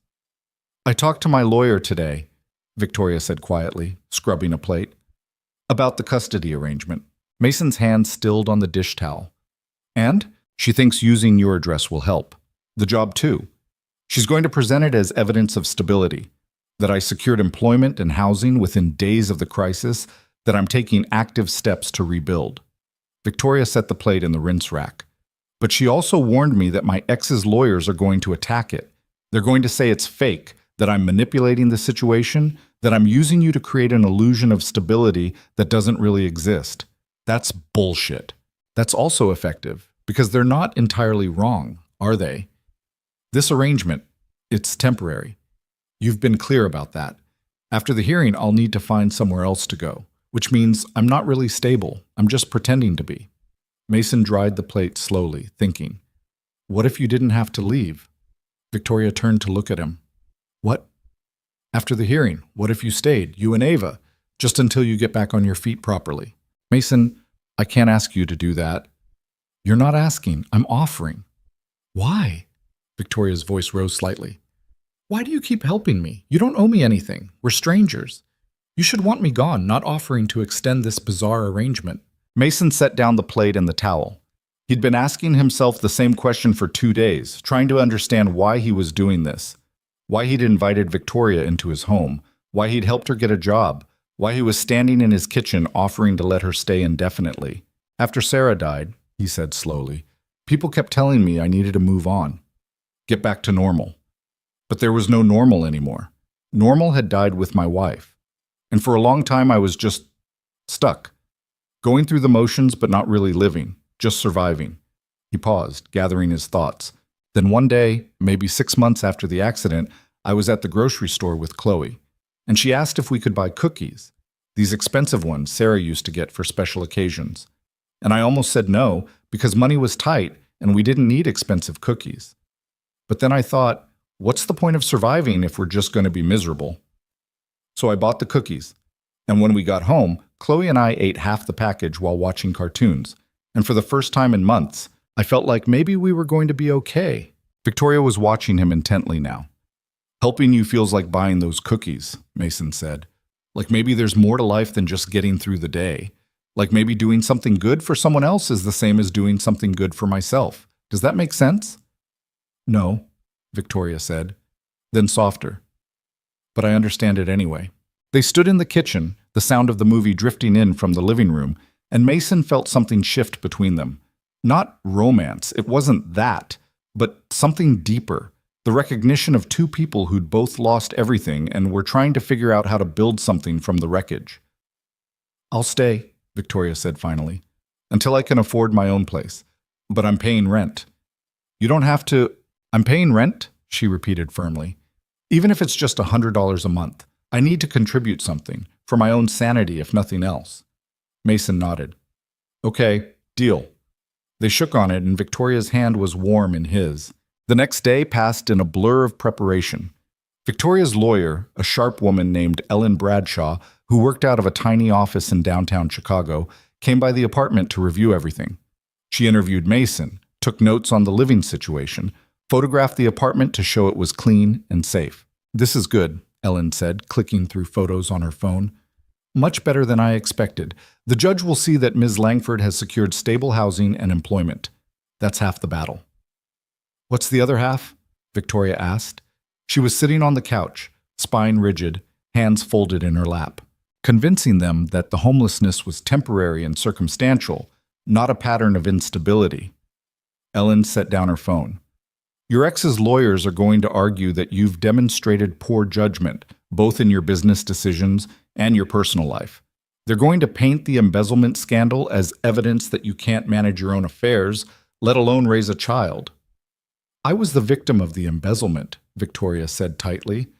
I didn't steal anything. I know. But perception matters more than facts in family court. We need to show the judge that you're moving forward, not dwelling on the past. The job helps. The housing helps. Character references help. Ellen glanced at Mason. Mr. Reed's testimony will be particularly valuable. A neutral third party vouching for your parenting skills carries weight. Mason shifted uncomfortably. I'm not neutral. I'm her... He stopped, unsure what to call himself. Friend felt too simple. Landlord felt too transactional. You're her support system, Ellen finished, which is exactly what the judge needs to see, that Ms. Langford isn't alone, that she has people in her corner. After Ellen left, Victoria retreated to the bedroom she now shared with Ava. Mason could hear her moving around, rehearsing answers to potential questions, her voice a low murmur through the thin walls. She was still preparing at midnight when Mason went to bed, and she was already awake when he got up at 5:30 the next morning. The custody hearing was at 10. They dressed carefully, Victoria in her thrift store blazer and slacks, hair pulled back in a neat bun. Mason in the one button-down shirt he owned that didn't have grease stains. Ava wore a blue dress that Chloe had outgrown, her hair in careful braids that Victoria had spent 20 minutes perfecting. Chloe stayed home with Mrs. Chen, disappointed but understanding. The courthouse was downtown, all marble floors and harsh fluorescent lights. Mason had been inside once before, for a traffic ticket, and he'd hated it then too. The place felt designed to make you feel small and wrong. Victoria's ex-husband was already there when they arrived. Richard Langford was exactly what Mason expected. Expensive suit, perfect hair, the kind of smile that didn't reach his eyes. He stood with two lawyers who looked like they ate nails for breakfast, and when he saw Victoria, his expression shifted to something Mason could only describe as smug. "Victoria," Richard said smoothly, you look like you've had a difficult few weeks." Victoria's jaw tightened, but she kept her voice level. "Richard. And this must be your, boyfriend, new husband?" Richard's eyes flicked to Mason with barely concealed contempt. "How modern of you." "Mason is a friend who's helping me through a difficult time," Victoria said, "something you never managed to do. I'm trying to help now. I'm trying to give our daughter a stable home. By taking her away from her mother? By protecting her from your poor decisions." Ellen appeared at Victoria's elbow. "Mr. Langford, let's save the drama for the courtroom, shall we?" Richard's smile widened. "Of course. See you inside, Victoria." He walked away with his lawyers, leaving Victoria trembling with suppressed rage. "Breathe," Ellen said quietly. "Don't let him get to you. That's what he wants." Victoria nodded, but Mason could see how rattled she was. This was different from the boardroom battles she was used to. This was personal. This was her daughter. The courtroom was smaller than Mason expected, more like a conference room than the dramatic spaces he'd seen on TV. Judge Patricia Holloway presided from behind a wooden desk, looking stern and no-nonsense in her black robes. She was maybe 60, with gray hair and sharp eyes that missed nothing. The hearing began with opening statements. Richard's lead attorney, a man named Carter Mills, painted a picture of Victoria as reckless and unstable. He detailed the embezzlement scandal, the company's collapse, the 2 weeks Victoria had spent living in her car with Ava. "This is a woman who has demonstrated repeatedly that she cannot manage her own life," Mills said. "She trusted the wrong people with her business. She made financial decisions that left her homeless. She subjected a 7-year-old child to sleeping in a vehicle. These are not the actions of a fit parent. These are the actions of someone who needs help before she can provide adequate care for a child." Mason felt Victoria go rigid beside him. Ellen stood for her rebuttal. "Your Honor, Ms. Langford was the victim of a sophisticated embezzlement scheme perpetrated by trusted employees. She took immediate action when she discovered the fraud, firing the responsible parties and cooperating fully with law enforcement. The temporary housing crisis was a direct result of her ex-husband's decision to freeze her assets during divorce proceedings while she was fighting to save her company. Despite these extraordinary circumstances, Ms. Langford secured employment and stable housing within 48 hours. She has demonstrated resilience, resourcefulness, and an unwavering commitment to her daughter's well-being. The judge listened without expression, taking notes. Then came the witnesses. Richard testified first, describing Victoria as a workaholic who'd always prioritized her career over family. He painted himself as the concerned father who'd watched his daughter become collateral damage in Victoria's business ambitions. Mason wanted to punch him. When it was Victoria's turn, she walked to the witness stand with her shoulders back, looking more like a CEO than a woman fighting to keep her daughter. She answered questions calmly, explaining the embezzlement, the collapse, the desperate weeks in the car. She didn't make excuses. She didn't cry. She just told the truth. "I made mistakes," she said when Mills tried to trap her in contradictions. "I trusted the wrong people. I should have caught the embezzlement sooner, but none of those mistakes changed the fact that I love my daughter and have always put her needs first. Yes, we slept in a car for 2 weeks.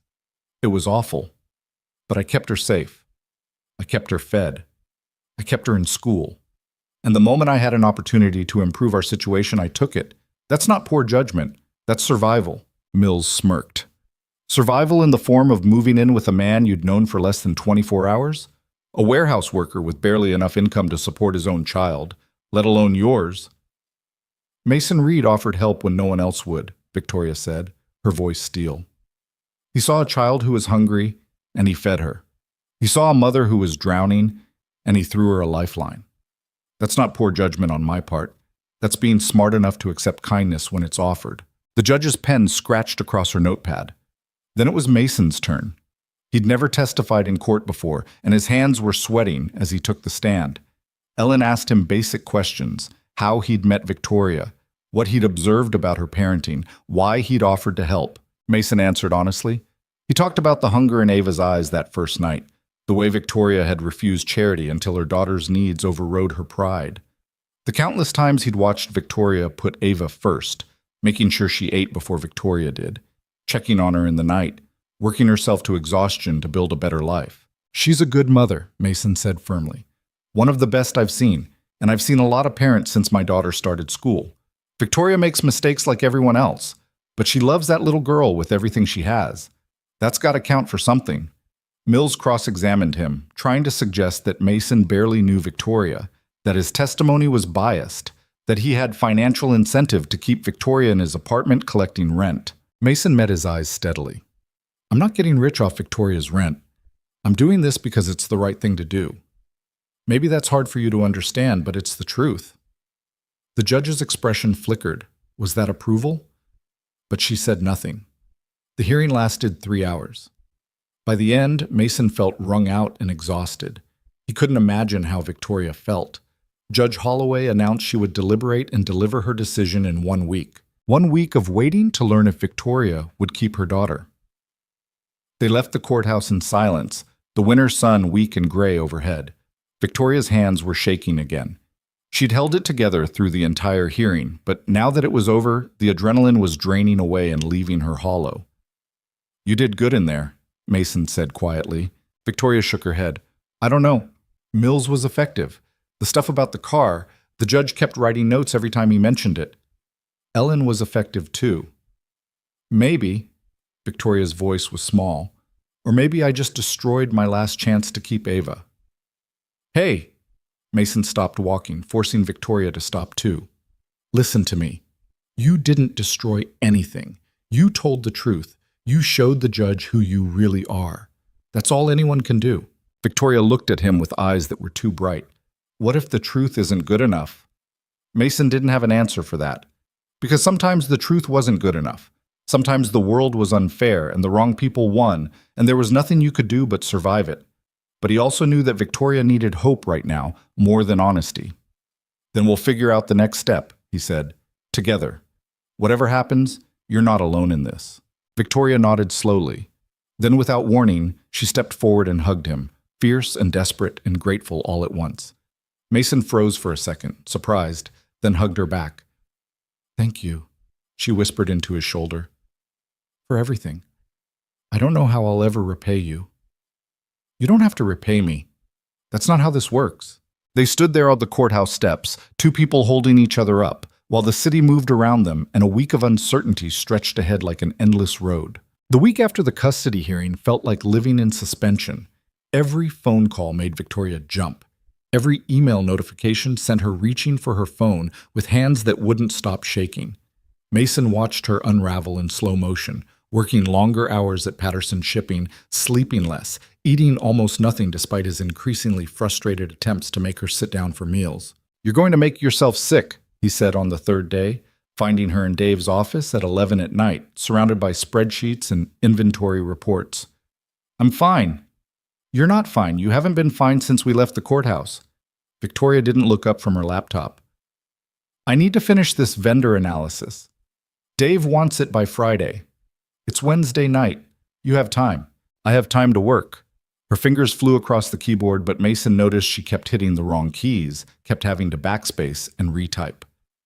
"Working means I'm not thinking about the hearing. Working means I'm not imagining all the ways I could have answered Mills differently.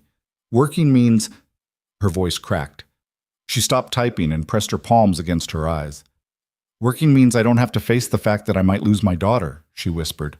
Mason pulled up a chair and sat down beside her. The office was quiet, except for the hum of fluorescent lights and the distant sound of trucks idling in the loading bay. Beyond the window, Chicago sprawled dark and infinite under a clouded sky. "You're not going to lose her," Mason said. "You can't know that." "No, but I can believe it." Victoria lowered her hands. Her face was blotchy, mascara smudged under her eyes. "How? How can you believe anything good is going to happen when everything keeps falling apart?" Mason thought about that, about the 3 years since Sarah's death, the countless moments when he'd wanted to give up, when getting out of bed had felt impossible, and the future had looked like nothing but pain stretching endlessly forward. "Because the alternative is giving up," he said finally. "And I've got a kid who needs me not to give up, same as you." Victoria stared at him for a long moment. Then she saved her work, closed the laptop, and stood. "Take me home." They drove through empty streets, the city quiet in that particular way it only got late at night. Victoria sat in the passenger seat with her forehead pressed against the cold window, watching streetlights blur past. "Mason?" she said quietly. "Yeah? What was she like? Your wife?" The question caught Mason off guard. He talked about Sarah's death plenty of times, had to, when explaining single parenthood to teachers and doctors and concerned neighbors. But nobody ever asked what she'd been like when she was alive. "Loud," he said after a moment, in the best way. She laughed at her own jokes before she even got to the punchline. Sang in the shower off-key and didn't care. Made up ridiculous voices when she read Chloe bedtime stories. He smiled, remembering. She was terrible at cooking but refused to admit it. Kept trying these complicated recipes from websites and then acting surprised when they turned into disasters. I'd come home to the smoke alarm going off and Sarah standing in the kitchen covered in flour, insisting she'd totally meant for the cake to look like that. Victoria's lips curved slightly. "She sounds wonderful." She was. Mason's throat tightened. She was also stubborn as hell and had terrible taste in movies and could hold a grudge for months if you pissed her off. But she was home, you know? Like no matter how bad the day was, coming back to her made it better. "Do you still miss her?" "Every day." Mason's hands tightened on the steering wheel. "But it's different now. At first it was this huge thing that swallowed everything else. Now it's just part of who I am. The guy whose wife died, the single father. It doesn't define me anymore, but it's always there." Victoria nodded slowly, processing this. "Richard and I were never like that. We got married because it made sense. He was climbing the corporate ladder, I was building my company, and being married to each other looked good on paper. Power couple, you know? Everyone said we were perfect together. But you weren't. We were perfect for about 6 months. Then we were just two people living in the same house and pretending we liked each other. When I filed for divorce, he acted devastated in public but relieved in private. The custody thing," she stopped. "I don't even think he wants Ava. Not really. He just wants to win." "Some people are like that." "I know, doesn't make it hurt less." Victoria turned away from the window to look at Mason.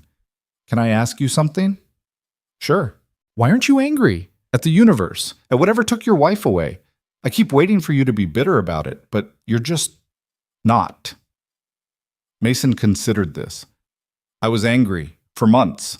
I was so angry I couldn't see straight. Angry at the ice on the road. Angry at Sarah for dying. Angry at myself for not being there. Angry at everyone who still had their spouse while mine was dead. It was eating me alive. What changed? Chloe did. Mason pulled into his apartment building's parking lot and killed the engine.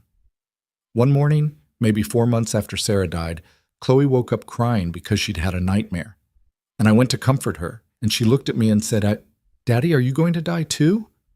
And I realized the anger wasn't just hurting me, it was hurting her. She needed a father who could be present, not someone drowning in rage. So I made a choice to let it go. Just like that? Not just like that. It took time, but I decided to try. And eventually, trying became actual healing. Victoria unbuckled her seatbelt but didn't move to get out of the car. I don't know how to let go of what happened to my company. It feels like if I stop being angry, I'm admitting they won. That stealing from me was okay. Being angry and letting go aren't mutually exclusive, Mason said. You can be pissed about what they did and still move forward. The two things can exist at the same time. Is that what you're doing? Moving forward? Mason thought about his life. The apartment that was too small, the job that barely paid enough, the endless cycle of bills and worry, and making do with less. On paper, he hadn't moved anywhere. He was stuck in the same place he'd been 3 years ago. But then he thought about Chloe laughing at breakfast, about Victoria and Ava fitting into their lives like puzzle pieces he hadn't known were missing, about the way his apartment felt less empty now, less like a monument to grief and more like an actual home. "Yeah," he said. "I think I am." They went upstairs to find Mrs. Chen dozing on the couch while both girls slept in Chloe's bedroom, tangled together like puppies.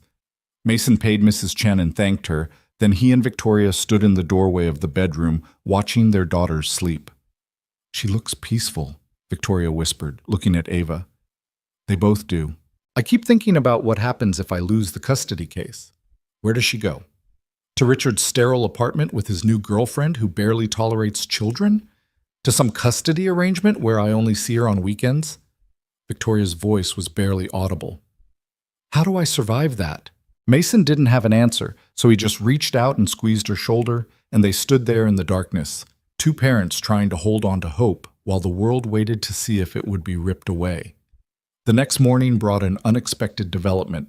Mason was at work, loading a shipment of automotive parts, when Dave appeared in the warehouse doorway looking uncharacteristically excited.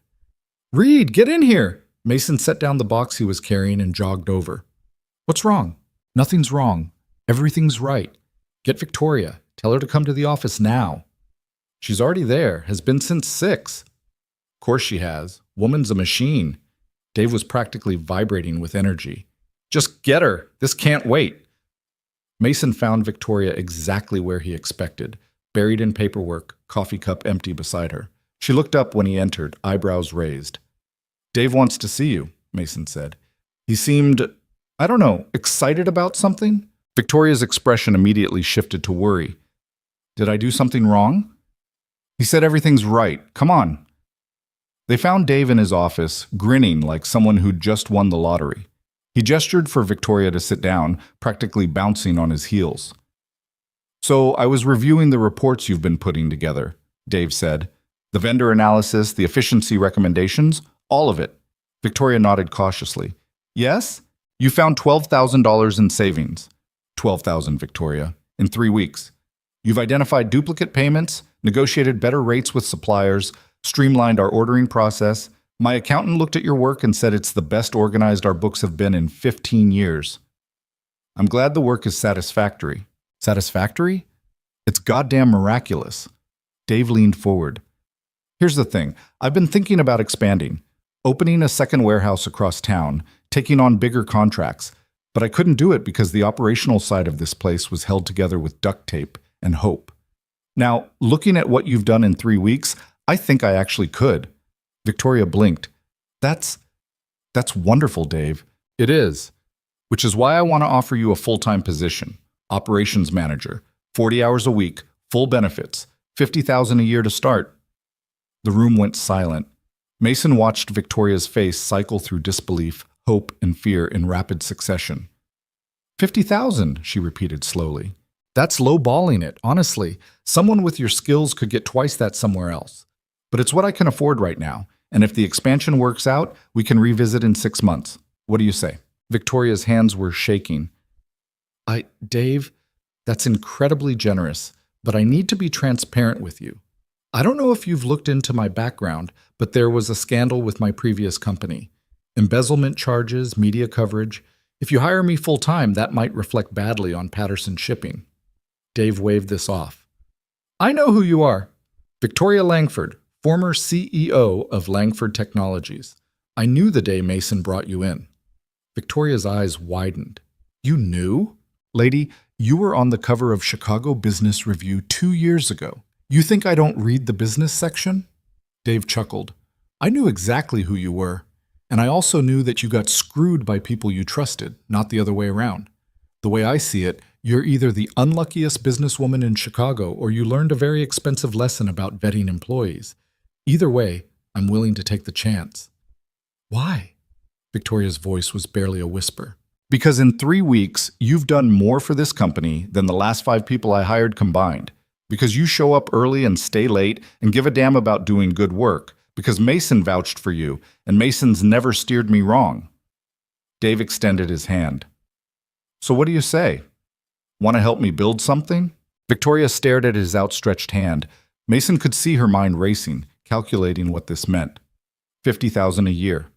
Full-time employment. Benefits. Proof of stability for the custody case that was more solid than anything she'd had before. She shook Dave's hand. Yes, thank you. Yes. Dave grinned. Excellent. I'll have HR draw up the paperwork. You can start officially on Monday. Victoria nodded, still looking shell-shocked. Mason steered her out of Dave's office before she could start crying in front of their boss. Did that just happen? Victoria asked once they were alone in the hallway. That just happened. $50,000. Mason, I can afford an apartment. I can buy Ava new clothes that actually fit. I can start paying you real rent instead of the pittance I've been giving you. You don't have to. I want to. Victoria grabbed his hands, her eyes bright. This changes everything. The custody case, the judge seeing I have stable employment and income. This could actually work. We might actually win. Mason had never seen her smile like that, full and genuine and unguarded. It transformed her face, made her look years younger. We should celebrate, he said impulsively. Celebrate? Yeah, dinner somewhere that isn't my apartment. Nothing fancy, just something to mark this. Victoria hesitated. I should probably be saving every penny. 1 meal, Victoria. You're allowed to be happy about good news for 5 minutes. She considered this, then nodded. Okay, 1 meal, but somewhere cheap. I'm buying. They ended up at the same roadside diner where this had all started, sitting in the same booth by the window. Donna recognized them immediately and broke into a huge grin. Well, look who's back, the kind stranger and his friend. She winked at Mason. How's life treating you two? Better, Victoria said, and there was real warmth in her voice. Much better. They ordered burgers and fries, good ones this time, not just what they could afford, and talked about Dave's expansion plans and what Victoria's new role would look like. For the first time since the courthouse, she seemed relaxed, present, like she was allowing herself to believe things might actually work out.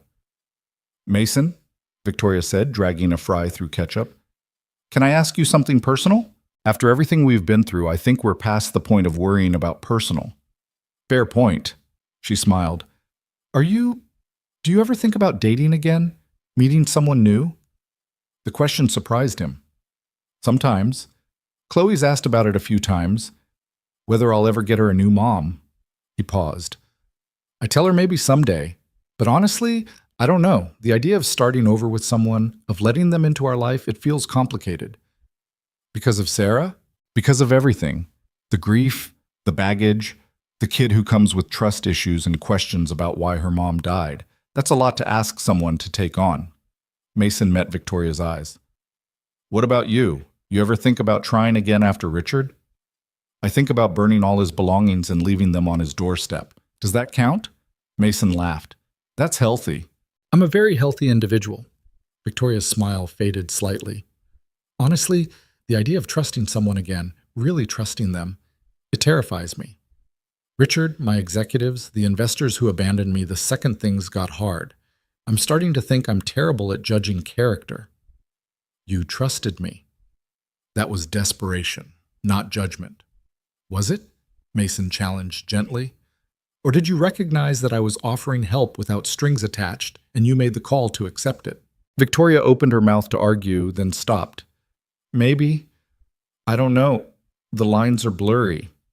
They finished their meal talking about safer topics. Chloe's upcoming school play, Ava's obsession with a book series about dragons, the perpetual battle to get either child to eat vegetables.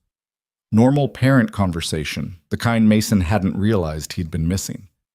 When they got back to the apartment, both girls were doing homework at the coffee table, Mrs. Chen supervising with sharp eyes. Your daughter is very smart, Mrs. Chen told Victoria approvingly. Good at math. Like her mother, yes? I hope so, Victoria said. After Mrs. Chen left, the four of them settled into their evening routine, the one that had developed naturally over the past weeks without anyone planning it. Homework, then dinner, then the girls got an hour of TV while Mason and Victoria cleaned up. It felt domestic in a way that should have been awkward, but somehow wasn't. Around 9, Mason's phone rang. Unknown number. He almost didn't answer, but something made him pick up. Is this Mason Reed? A woman's voice, professional and clipped. Yeah, who's this? My name is Jennifer Walsh. I'm an investigator hired by Richard Langford's legal team. I'm calling to verify some information about Victoria Langford's current living situation. Mason's stomach dropped. He caught Victoria's eye across the room and mouthed Richard's lawyer. Her face went pale. What kind of information? Mason asked carefully. We're trying to confirm the nature of your relationship with Miss Langford. How long have you known her? About 3 weeks. And she's living in your apartment. She and her daughter are staying with me temporarily, yes. Can you describe the sleeping arrangements? Mason's jaw tightened. Miss Langford and her daughter share the bedroom. My daughter and I have the living room. Everything is completely appropriate. I see. And what is the financial arrangement? Is Ms. Langford paying rent? That's between me and Victoria. Mr. Reed, I'm simply trying to establish... You're trying to find something to use against her in court, Mason cut in, and I'm not going to help you do that. Victoria is a good mother who's working hard to provide for her daughter. That's all you need to know. Mr. Reed, we're done here. Mason hung up. Victoria was standing now, arms wrapped around herself. They're building a case. They're going to say the living arrangement is inappropriate, that I'm, I don't know, taking advantage of you or exposing Ava to an unstable situation. Let them say it. Anyone with eyes can see this is a stable situation. But the judge doesn't have eyes on us. The judge has whatever Richard's lawyers tell them. Victoria's voice rose with panic. This is exactly what I was afraid of. They're going to twist everything good into something suspicious. Before Mason could respond, there was a knock at the door. He opened it to find Ellen Bradshaw standing in the hallway, briefcase in hand and expression grim. We need to talk, she said. Ellen came inside and sat down at the kitchen table, pulling out a folder stuffed with papers. Victoria joined her, moving like someone walking to their own execution. Richard's team filed a motion this afternoon, Ellen said without preamble. They're requesting an emergency review of the custody arrangement, claiming they have new evidence that Ava is in an unsafe environment. What evidence? Victoria demanded. We just got off the phone with one of their investigators. Photos of you leaving the warehouse late at night, of Ava sleeping in the car outside while you worked inside. Ellen pulled out several printed images and spread them across the table. They're claiming you're still essentially homeless, that you're using Mason's address as a front, but actually living out of your vehicle. Victoria grabbed the photos. Mason looked over her shoulder and felt rage building in his chest. The images showed Victoria's Range Rover parked in Patterson Shipping's lot at night, Ava visible through the window, curled up in the back seat. This was one night, Victoria said, her voice shaking. One night when I was working late and Ava fell asleep in the car before I could drive us home. We weren't living there. We were... I know, but intent doesn't matter. Optics do. Ellen's expression was sympathetic but firm. The emergency review is scheduled for tomorrow morning. We have less than 24 hours to prepare a response. Tomorrow? Victoria stood abruptly, knocking her chair back. How is that legal? How can they just... Emergency custody reviews can be fast-tracked if there's evidence of immediate danger to the child. Richard's lawyers are claiming there is. Ellen looked at Mason. I'm going to need you to testify again. We need to establish definitively that Victoria and Ava are living with you full-time, that the photo is misleading. Mason nodded. Whatever you need. Good. Victoria, I also need documentation of your new job offer. Employment contract, pay stubs if you have them, anything showing stable income. I haven't officially started yet. The paperwork won't be ready until Monday. Then we get Dave Patterson to write a letter confirming the offer. Tonight. Ellen was already pulling out her phone. What's his number? The next few hours were chaos. Dave came through with a detailed letter on company letterhead confirming Victoria's full-time position and salary. Mrs. Chen wrote another character reference, this one specifically addressing the night in question. She'd been babysitting and confirmed that Victoria had simply worked late, nothing more sinister. Mason watched Victoria spiral, her earlier joy completely obliterated by this new crisis. She paced the apartment, rehearsing answers to potential questions, her voice getting higher and more frantic with each pass. Hey, he said finally, catching her arm as she paced past. You need to breathe. I can't breathe. They're going to take her. Mason, they're going to use one stupid night against me and look at me. Mason awaited until she met his eyes.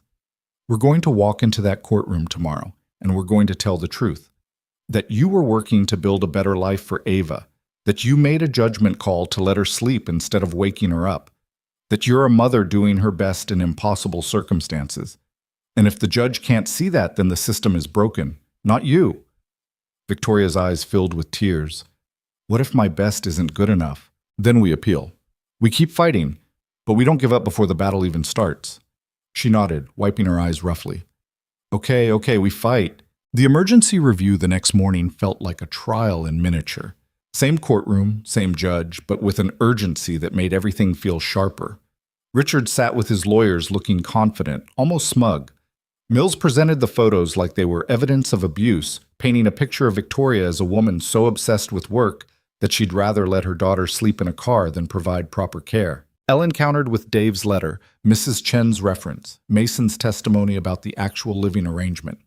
She showed bank records proving Victoria had been paying rent, utility bills with both names, school records listing Mason's address as Ava's primary residence. Judge Holloway listened to everything with the same inscrutable expression she'd worn at the first hearing. Then she asked to speak to Ava.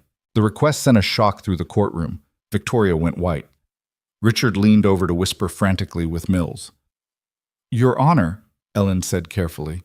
With respect, Ava is 7 years old, subjecting her to questioning. I'm not going to interrogate the child, Ms. Bradshaw. I simply want to ask her a few questions about her current living situation. In chambers, with both parents present if they wish. It wasn't really a request. It was a ruling. 10 minutes later, Mason found himself sitting in Judge Holloway's chambers, wood-paneled walls, law books lining shelves, a desk that looked older than he was. Victoria sat beside him, rigid with fear. Richard and one of his lawyers occupied chairs across the room. Ava came in holding Ellen's hand, looking small and scared. She saw her mother and immediately ran to Victoria, climbing into her lap. Hi, sweetie, Judge Holloway said gently, her stern courtroom demeanor softening. My name is Judge Holloway. Do you know why you're here? Ava nodded against Victoria's shoulder. Can you talk to me about where you've been living?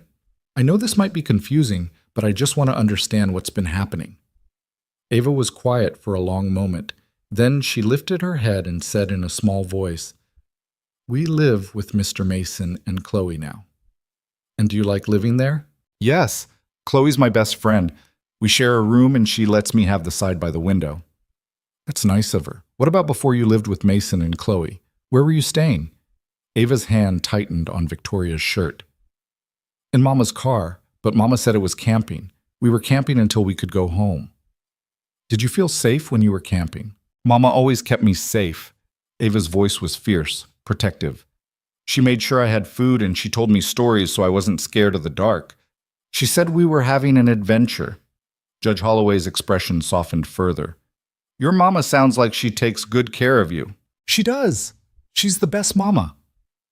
Ava looked at Richard for the first time, her small face hardening in a way that was startling on a 7-year-old. Daddy wants me to live with him, but I don't want to. I want to stay with Mama and Mr. Mason and Chloe. Ava, Richard started, but Judge Holloway held up a hand. Mr. Langford, please. She turned back to Ava. Can you tell me why you want to stay where you are? Because we're happy there. Mama smiles again. She wasn't smiling when we were in the car, but now she does.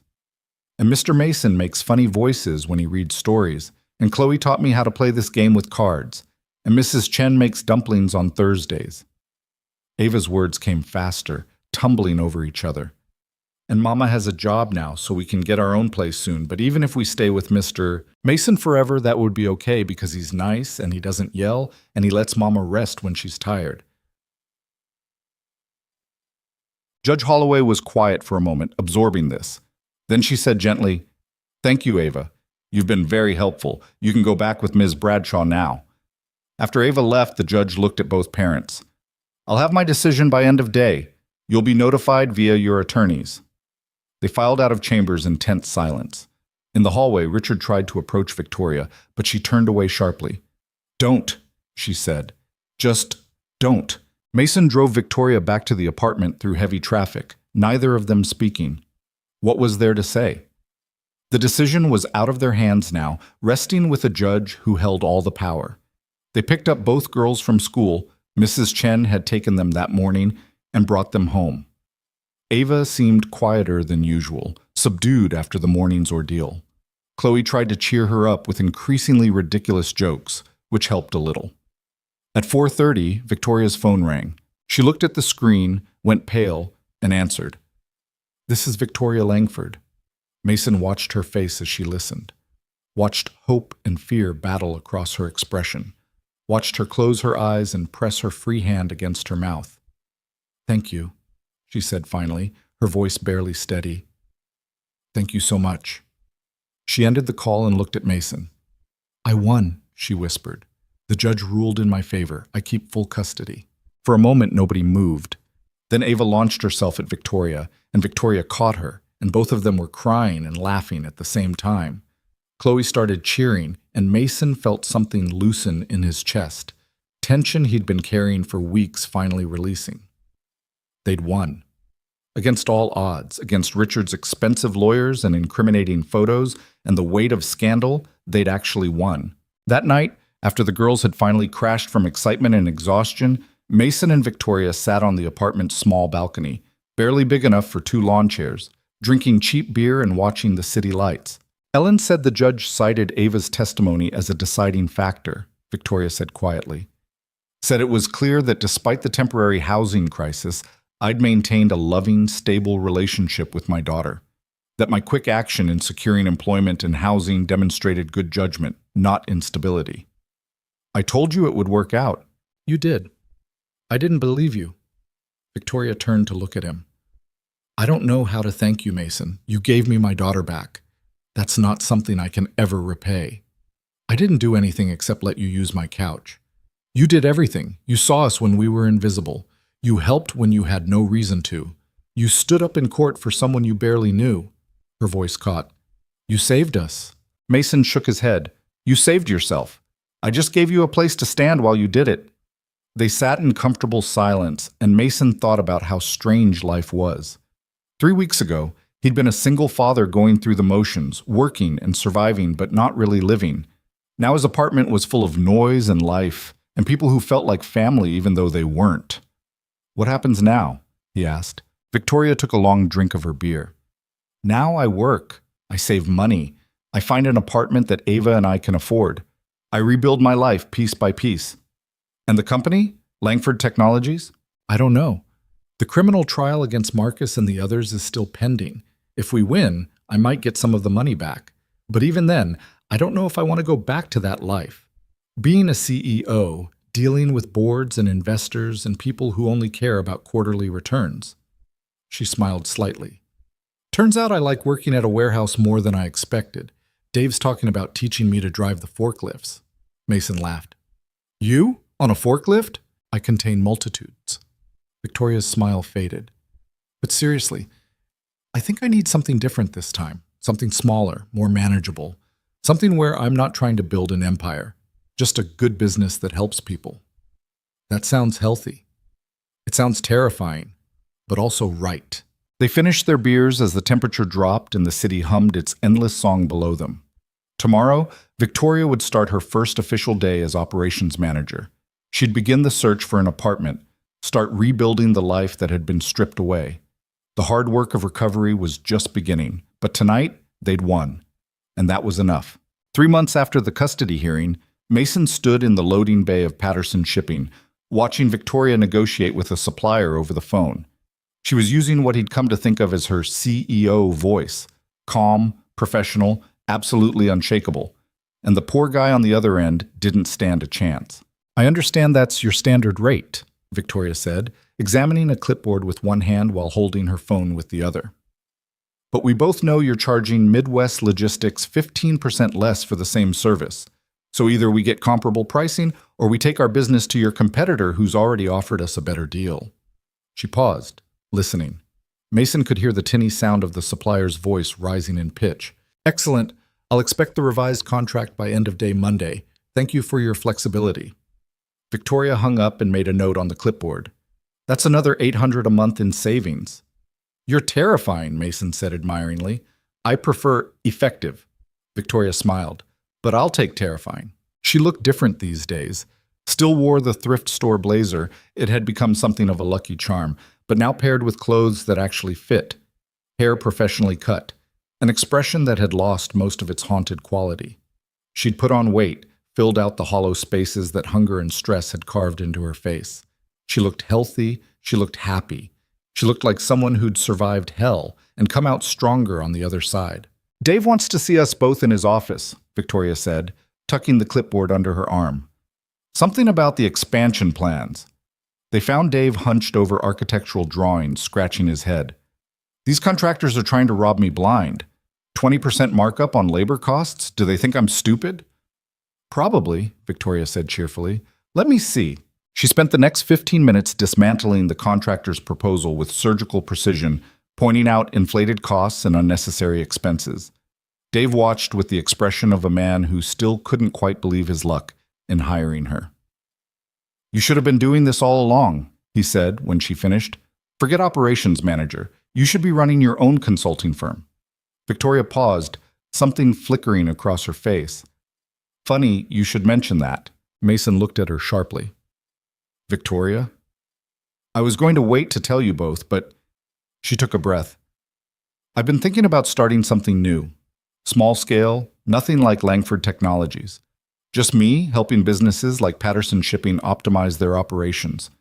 I'd keep working here part-time, Dave, if you'll have me, but I think I'm ready to try building something again." Dave grinned. "About damn time. You're wasted just working for me, though I'm keeping you on retainer whether you like it or not." "Deal." Victoria turned to Mason. "What do you think?" Mason thought about the woman he'd met in the diner 4 months ago. Broken, desperate, convinced she'd lost everything that mattered. And now here she was, ready to take another risk, ready to build something new from the ashes of what had burned down. "I think it's perfect," he said. That evening, Mason came home to find his apartment in chaos. Chloe and Ava had constructed what appeared to be a blanket fort spanning the entire living room, using every pillow and sheet in the apartment.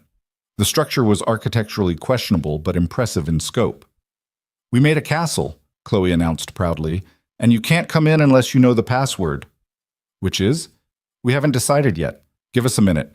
The girls retreated into their fort for a whispered conference. Mason caught Victoria's eye across the room. She was curled up on the couch with her laptop, working on what he assumed was a business plan for her new venture. "How's it going?" he asked. "Slowly. I forgot how hard it is to start from scratch." Victoria closed the laptop and stretched. "But good hard, the kind of work that feels like it matters." "You found an office yet?"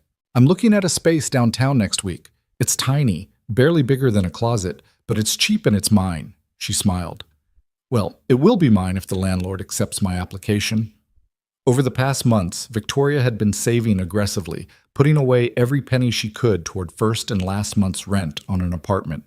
She'd found a place 2 miles from Mason's building, small but decent, in a neighborhood with good schools. She and Ava would be moving out in 3 weeks. The knowledge sat heavy in Mason's chest, even though he knew it was the right thing. Victoria needed her independence. She needed to prove to herself and to any judge who might question her in the future that she could stand on her own, but the apartment was going to feel empty without them. "The password is unicorn pizza," Ava announced, poking her head out of the fort. "That's a terrible password," Mason said. "That's what makes it good. Nobody would ever guess it." Mason dutifully said unicorn pizza and was granted entrance to the fort, which turned out to be surprisingly spacious inside. Chloe had rigged up a flashlight for mood lighting, and they'd stocked it with snacks stolen from the kitchen. "We're having a meeting of the Secret Castle Club," Chloe informed him seriously. "Members only, but you can stay if you promise not to tell any adults." "What am I?" "You're a dad. That doesn't count as an adult. Adults are like teachers and principals, and people who make you eat vegetables." Mason accepted this logic and settled into the fort. The girls immediately began planning some elaborate game involving dragons and treasure, and a princess who saved herself without waiting for a prince. Mason half listened, content to just be present in this small, protected space they'd created. His phone buzzed. Text from Dave. "Need you to check the loading dock schedule for tomorrow. Got a last-minute shipment coming in." Mason extracted himself from the fort, promising to return with intelligence about dinner plans. He found Victoria in the kitchen, starting to assemble something that looked like stir-fry. "Dave needs me to check on something at the warehouse," Mason said. "I'll be back in an hour. You okay handling dinner?" "I think I can manage to not burn down your kitchen." Victoria paused. "Actually, no promises, but I'll try." Mason grabbed his keys and headed out. The warehouse was only 10 minutes away, quiet and dark except for the security lights. He let himself in through the side entrance and made his way to the office. The schedule was where Dave said it would be, but there was also a note attached. "Read, been thinking about your situation with the forklift certification. Company will pay for the training if you're interested. Let me know." Mason stared at the note. Forklift certification meant better pay, more responsibilities, a step up from general loading work. He'd mentioned it to Dave months ago, back when money had been even tighter than usual. But then everything with Victoria had happened, and he'd forgotten about it. Now Dave was offering to pay for it. Mason folded the note and tucked it in his pocket. Something to think about. On his way out, he passed the office that had become Victoria's domain. The light was off, but he could see through the window that she'd organized everything with ruthless efficiency. Color-coded files, labeled drawers, a system that actually made sense. The chaos Dave had lived with for 20 years had been transformed into something clean and functional. Mason thought about what Victoria had said earlier, about starting her own consulting business, about building something new. She was going to be fine, better than fine. She was going to thrive. The realization made him happy and sad in equal measure. When he got back to the apartment, dinner was ready, stir-fry that was slightly overcooked but edible. They ate together at the coffee table, the fort looming over them like a fabric cathedral. "I got into a fight at school today," Ava said casually, spearing a piece of broccoli. Victoria's fork froze halfway to her mouth. "You what?" "Not a real fight, just words. Tommy Harrison said my mom was a loser who couldn't keep a job, so I told him my mom was smarter than his whole family combined, and also he smells like cheese." "Ava," Victoria started, "he does smell like cheese, Mama. Everyone knows it." Mason bit his lip to keep from laughing.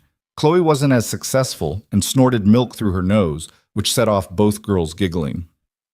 "We don't call people losers," Victoria said, trying to maintain parental authority while clearly fighting a smile. "Even when they're wrong about things. What did your teacher say?"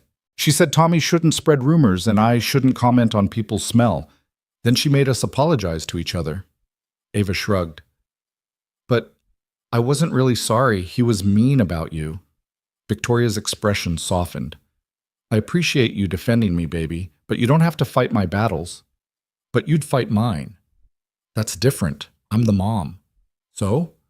I can't fight for you because I'm the kid? That's not fair." Mason watched this exchange with fascination.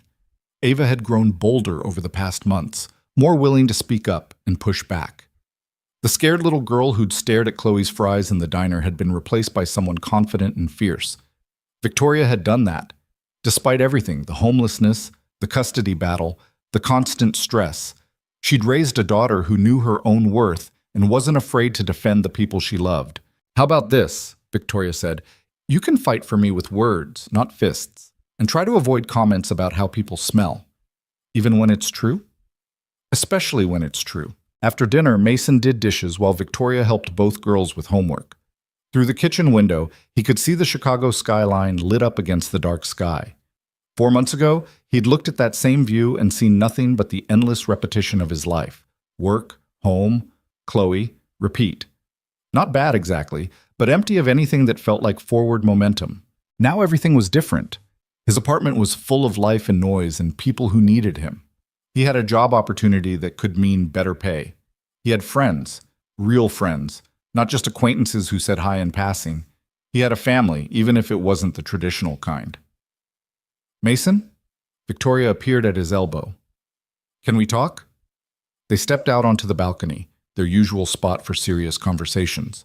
The night air was cool, Chicago shifting from late summer into early fall. "What's up?" Mason asked. Victoria leaned against the railing, looking out at the city. "I got the apartment. The landlord approved my application. I can move in 2 weeks from Saturday." "That's great." Mason meant it, but the words felt hollow. "It is. It's everything I've been working toward. Independence, stability, a place that's actually mine." Victoria turned to face him. "So why does it feel like I'm making a mistake?" Mason's heart did something complicated in his chest. "What do you mean?" "I mean—" Victoria stopped, gathering her thoughts. "These past 4 months, living here with you and Chloe, it's been the happiest I've been in years. Maybe ever. And I keep telling myself that's just because you saved me when I was at my lowest, that I'm confusing gratitude with something else. But what if it's not confusion? What if this, all of this, is exactly where I'm supposed to be?" Mason didn't know what to say. He'd been carefully not thinking about what Victoria's departure would mean, not examining too closely why the thought of her leaving made his chest ache. "You deserve your own space," he said finally. "You've worked hard for it. I know, but I also deserve to be happy. And I'm happy here." Victoria's voice dropped. "Are you happy?" The question hung between them in the dark. Mason thought about it honestly, about coming home to a full apartment instead of an empty one, about Victoria's laugh echoing through rooms that used to feel silent, about Chloe having a friend who felt like a sister, about the way he and Victoria had fallen into an easy partnership, cooking together, parenting together, navigating life's daily chaos together. "Yeah," he said quietly, "I'm happy." "Then why are we pretending this is temporary?" Mason looked at her, really looked at her, saw the hope and fear warring in her expression, saw someone who'd been burned before and was still brave enough to reach for what she wanted. "Because you just got your life back," he said. "You won custody, started a business, got back on your feet. I don't want you to feel like you owe me anything. I don't want you to stay out of obligation." "Is that what you think this is? Obligation?" Victoria moved closer. "Mason, you gave me a place to sleep when I had nothing. But you also gave me something to believe in again. You showed me that not everyone wants something in return, that kindness can exist without strings attached. You made me remember what it feels like to be part of something bigger than just survival." She paused, taking a breath. "So no, this is an obligation. This is me choosing to stay because I want to. Because you and Chloe feel like family. Because leaving this apartment to go live somewhere alone sounds like the loneliest thing I can imagine." Mason's throat was tight. "Victoria, you don't have to say anything. I just needed you to know that if you wanted, if you were open to the idea, I'd like to stay. Not as a temporary guest, as someone who's actually building a life here. With you." Mason thought about Sarah, about the guilt he'd carried for 3 years, the feeling that moving forward meant betraying her memory. But Sarah had never wanted him to be alone. She'd made him promise, in those last coherent moments before she'd left for the drive she wouldn't return from, that he'd take care of Chloe and take care of himself. "You're allowed to be happy," she'd said, kissing him goodbye. "Promise me you'll remember that." He'd promised, and then he'd spent 3 years forgetting. "I want you to stay," Mason said, the words coming easier than he expected. "Not as a guest, as part of this, whatever this is." Victoria's smile was bright enough to light up the whole city. "Yeah? Yeah." She hugged him then, fierce and grateful and full of relief. Mason held her and thought about how strange life was, how sometimes the worst moments led to the best ones, how losing everything could teach you what actually mattered. "We should probably tell the girls," Victoria said, her voice muffled against his shoulder. "They're going to lose their minds. Chloe's going to demand bunk beds. Ava's going to want to redecorate the entire apartment. We're in so much trouble." Mason laughed. "Worth it." They went inside to find both girls had fallen asleep in the blanket fort, tangled together in a pile of pillows.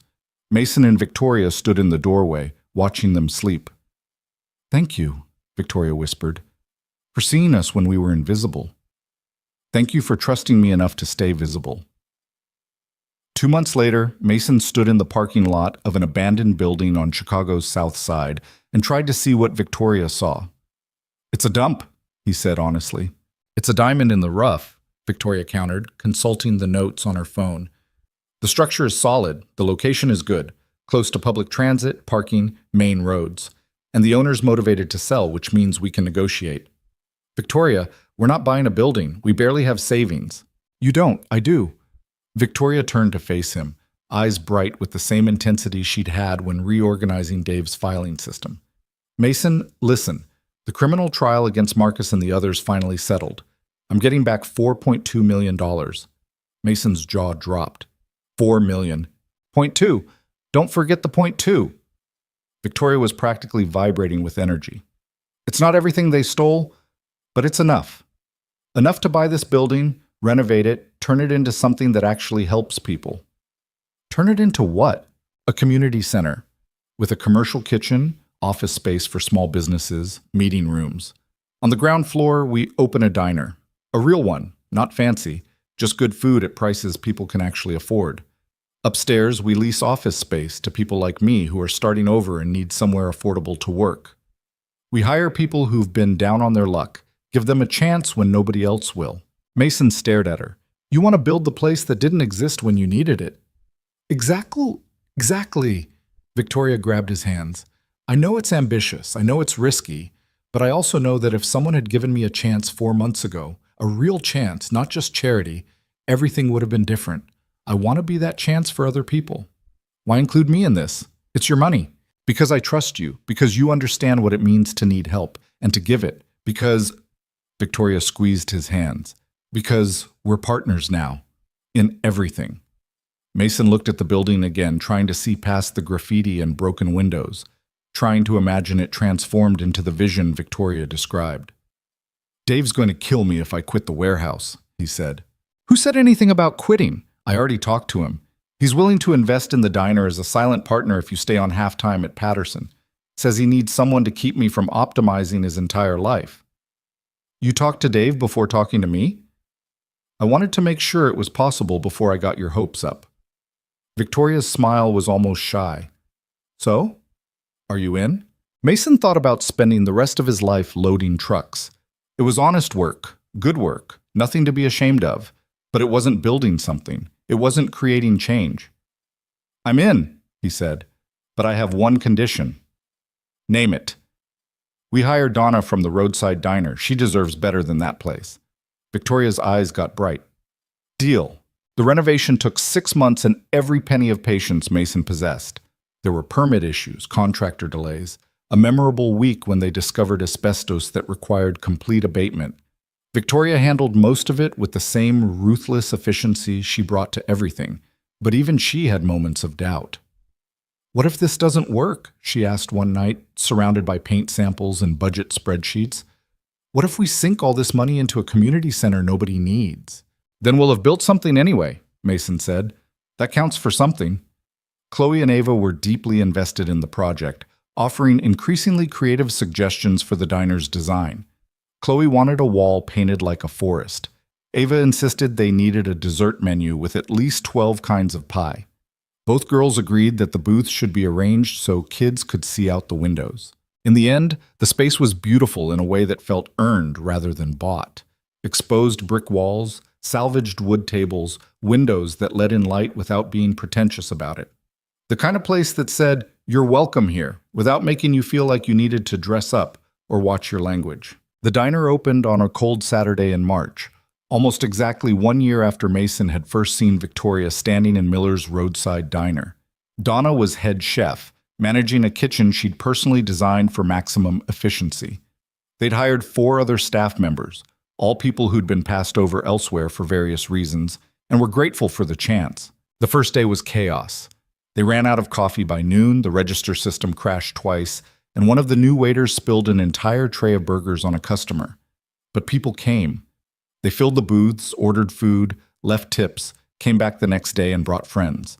By the end of the first month, they were breaking even. By the end of the second, they were turning a profit. The office spaces upstairs filled quickly. Small businesses, solo consultants, a woman starting a nonprofit to help domestic violence survivors. Victoria kept the rents low and offered business consulting to any tenant who wanted it. She called it the Rebuild Program, and it became the building's heart. Mason managed the day-to-day operations, working mornings at Patterson Shipping and afternoons at the center. It was exhausting and exhilarating and felt more like purpose than anything he'd done since Sarah died. One evening, about 3 months after the opening, Mason was closing up the diner when Victoria appeared with 2 beers in a folder. "What's that?" he asked, nodding at the folder. "Financial reports. We're officially in the black. The diner's profitable, the office rentals are covering their costs, and we've got a waiting list for the Rebuild Program." Victoria handed him a beer. "We did it." Mason clinked his bottle against hers. "You did it. I just helped." "We did it together. Stop being modest. It's annoying." They sat in one of the booths, the same one where Chloe had insisted they needed to be able to see the sky, and watched the Chicago evening settle in outside the windows. "You know what's weird?" Victoria said.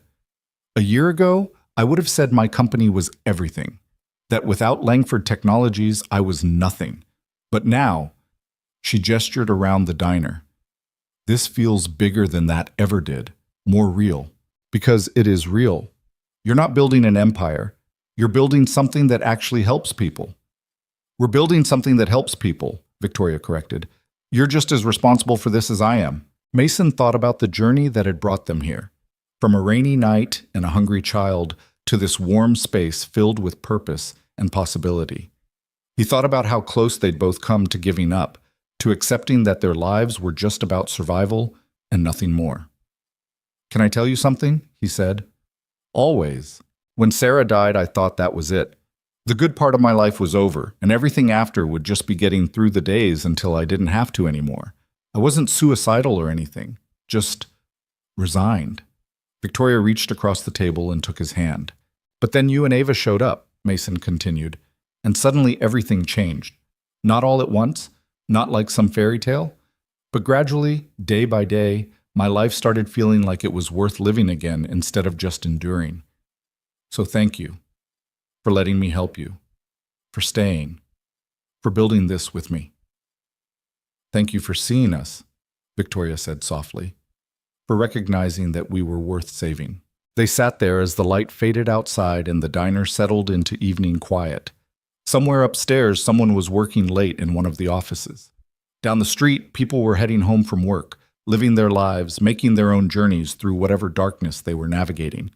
And here, in this space they'd built from broken pieces and second chances, 2 people who'd lost everything had found something worth keeping. 6 months after the diner opened, Mason and Victoria stood in front of a small crowd gathered for the community center's official dedication ceremony. Chloe and Ava sat in the front row, dressed up and squirming with excitement. Dave was there, looking proud. Mrs. Chen had brought dumplings. Even Ellen Bradshaw had shown up, smiling approvingly at how far her client had come. Victoria gave a speech about second chances and the power of community. Mason added a few words about how sometimes the best things in life come from the worst moments, if you're brave enough to keep moving forward. It was simple and honest and a little rough around the edges, which felt appropriate. Afterward, while everyone ate and talked and celebrated, Mason found himself standing by the window watching the scene. This place they'd built, it wasn't perfect. The heating system was temperamental, the floors creaked, there were a dozen small problems that needed fixing. But it was alive. It was helping people. And it existed because 2 strangers had decided to take a chance on each other when they had nothing left to lose. Chloe appeared at his elbow. She was 10 now, taller than she'd been that rainy night in the diner, more confident, still made terrible jokes and refused to eat vegetables, but growing up anyway. Dad? She said. Yeah, baby? Are you happy? Mason looked around the room, at Victoria laughing with Donna about some kitchen disaster, at Ava showing Mrs. Chen a drawing she'd made of the building, at all the people who'd found their way here, looking for a second chance and finding community instead. Yeah, he said, putting his arm around his daughter. I'm really happy. Good. Me too. Chloe leaned into his side. Do you think Mom would have liked this place? The question caught Mason off guard. Chloe didn't talk about Sarah much anymore, not because she'd forgotten, but because the grief had softened into something gentler, memories instead of wounds. I think she would have loved it, Mason said honestly. She always wanted to do something that mattered. I think she'd be proud of us. Of you and Victoria? Of all of us. Chloe nodded, satisfied. Then, are you and Victoria going to get married? Mason nearly choked on his drink. What? You know, married, like how parents are supposed to be married. Chloe said it casually, like she was asking about what was for dinner. Ava and I were talking about it. We think you should. It's complicated, Chloe. Why is it complicated? You love her, she loves you. We all live together anyway. Marriage just makes it official. Chloe looked at him with Sarah's eyes, too knowing for 10 years old. Mom wouldn't want you to be alone forever. She told me that once, before she died. She said if anything ever happened to her, you should find someone who makes you happy again. Mason's throat was tight. She said that to you? Yeah, I was little, so I didn't really understand, but I understand now. Chloe hugged him. It's okay to be happy, Dad. You're allowed. She skipped off to find Ava, leaving Mason standing there with his heart cracked open. He looked across the room and found Victoria watching him, a question in her eyes. He smiled and nodded, and she smiled back. They'd get there. Not today, maybe not tomorrow, but eventually. They had time. They had each other. They had this place they'd built and the community growing around it, and 2 daughters who deserved to see that even when everything falls apart, you can build something new from the pieces. That night, after everyone left and the building was quiet, Mason and Victoria did a final walkthrough, checking that doors were locked, lights were off, everything was secure for the night. I've been thinking, Victoria said as they walked through the empty diner, about expansion. We just opened 6 months ago. I know, but there are other neighborhoods that need places like this. Other people who need second chances. Victoria's eyes were already distant, seeing possibilities. What if this was just the start? What if we could build a whole network of community centers, each one tailored to its neighborhood, each one giving people a place to rebuild? Mason laughed. You can't stop, can you? Always have to be building something bigger. That's not true. I can stop. Victoria paused. I just don't want to. Not when we're actually making a difference. Okay, but can we master one location before we start planning world domination? Fair point. Victoria slipped her hand into his. One step at a time. They walked out into the Chicago night, locking the door behind them. The city stretched out around them, full of people carrying their own struggles, fighting their own battles, searching for their own second chances. Mason thought about the path that had brought them here. From that rainy night to this moment, from strangers to partners to something that didn't have a simple name but felt like home anyway. It hadn't been smooth. There had been setbacks and struggles and moments when giving up seemed easier than pushing forward. But they'd kept going, together. And that, Mason thought, as they walked toward the car, hands linked in the darkness, was the real lesson worth learning. Not that everything works out perfectly if you just believe hard enough. Not that kindness always gets rewarded, or that doing the right thing guarantees a happy ending. But that, when you're drowning, sometimes a stranger throws you a lifeline. And sometimes you throw one back. And sometimes, if you're very lucky, you build something together that helps other people find their way to shore. That was enough. More than enough. It was everything.